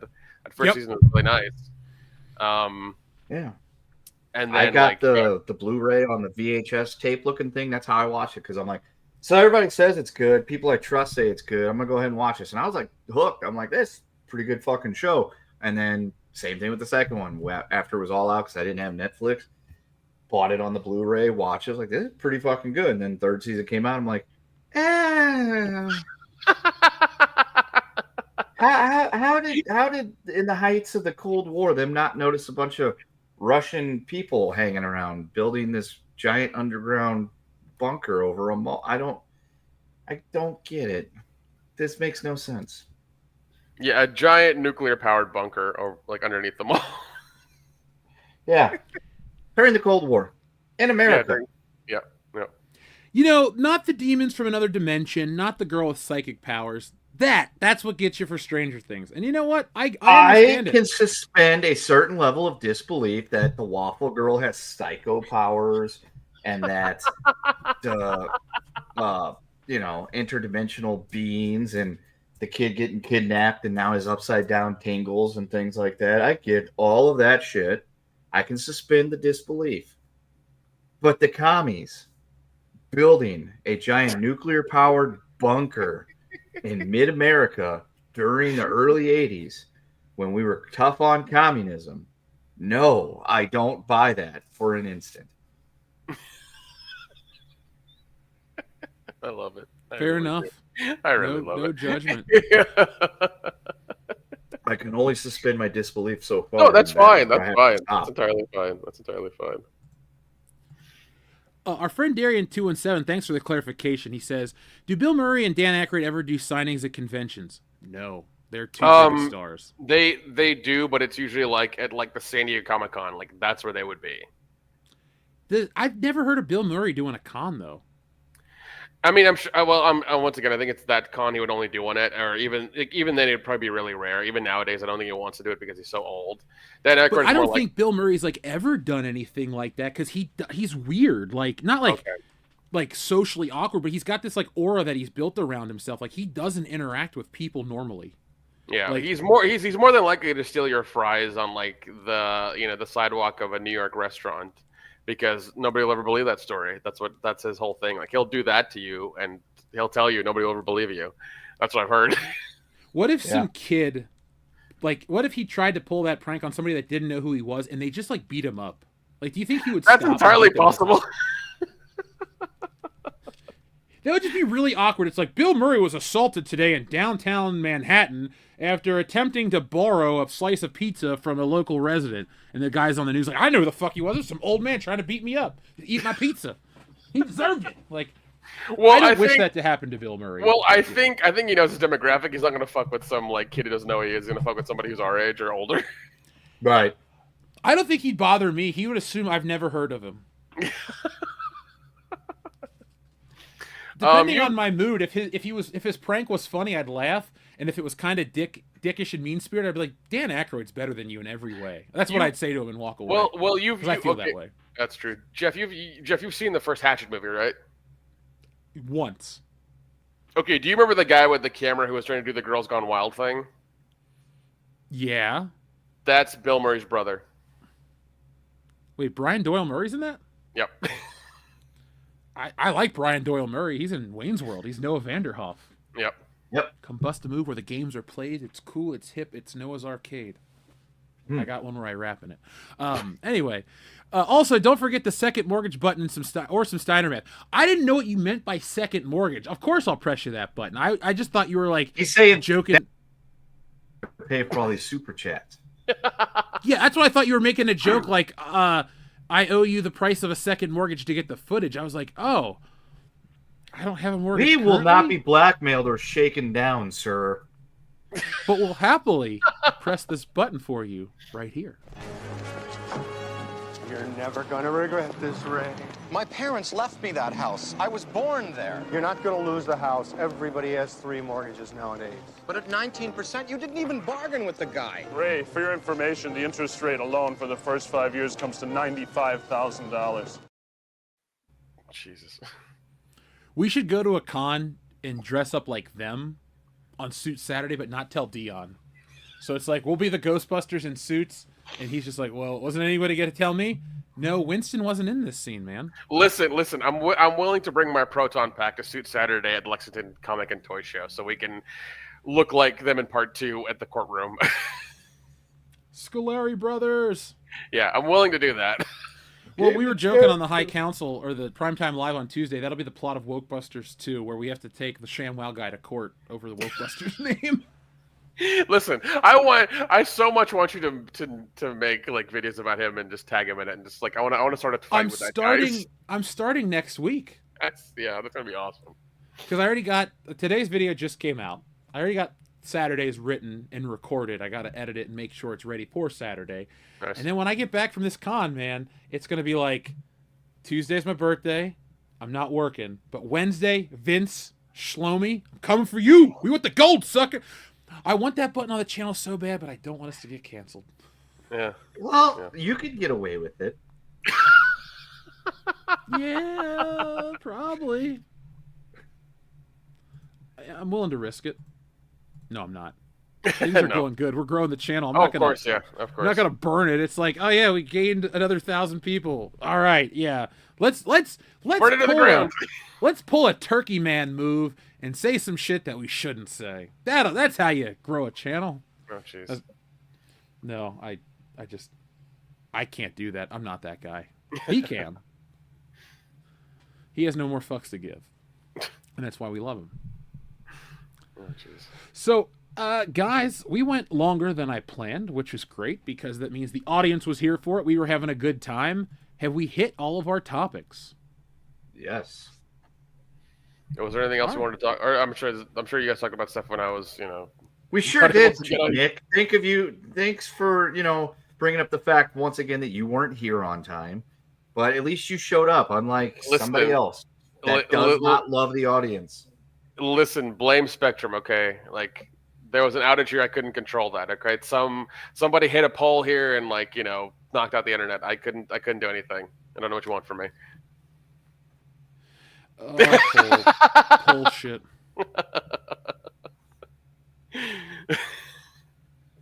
We believe you. We're ready to believe you. I can hear the belief in your voice for sure.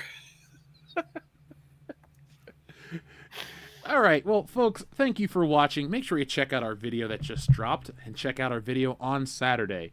We also have a new style of Ollie's video coming your way quite soon because I had put out a feeler to the audience and said, hey, send me your footage, and a lot of people have.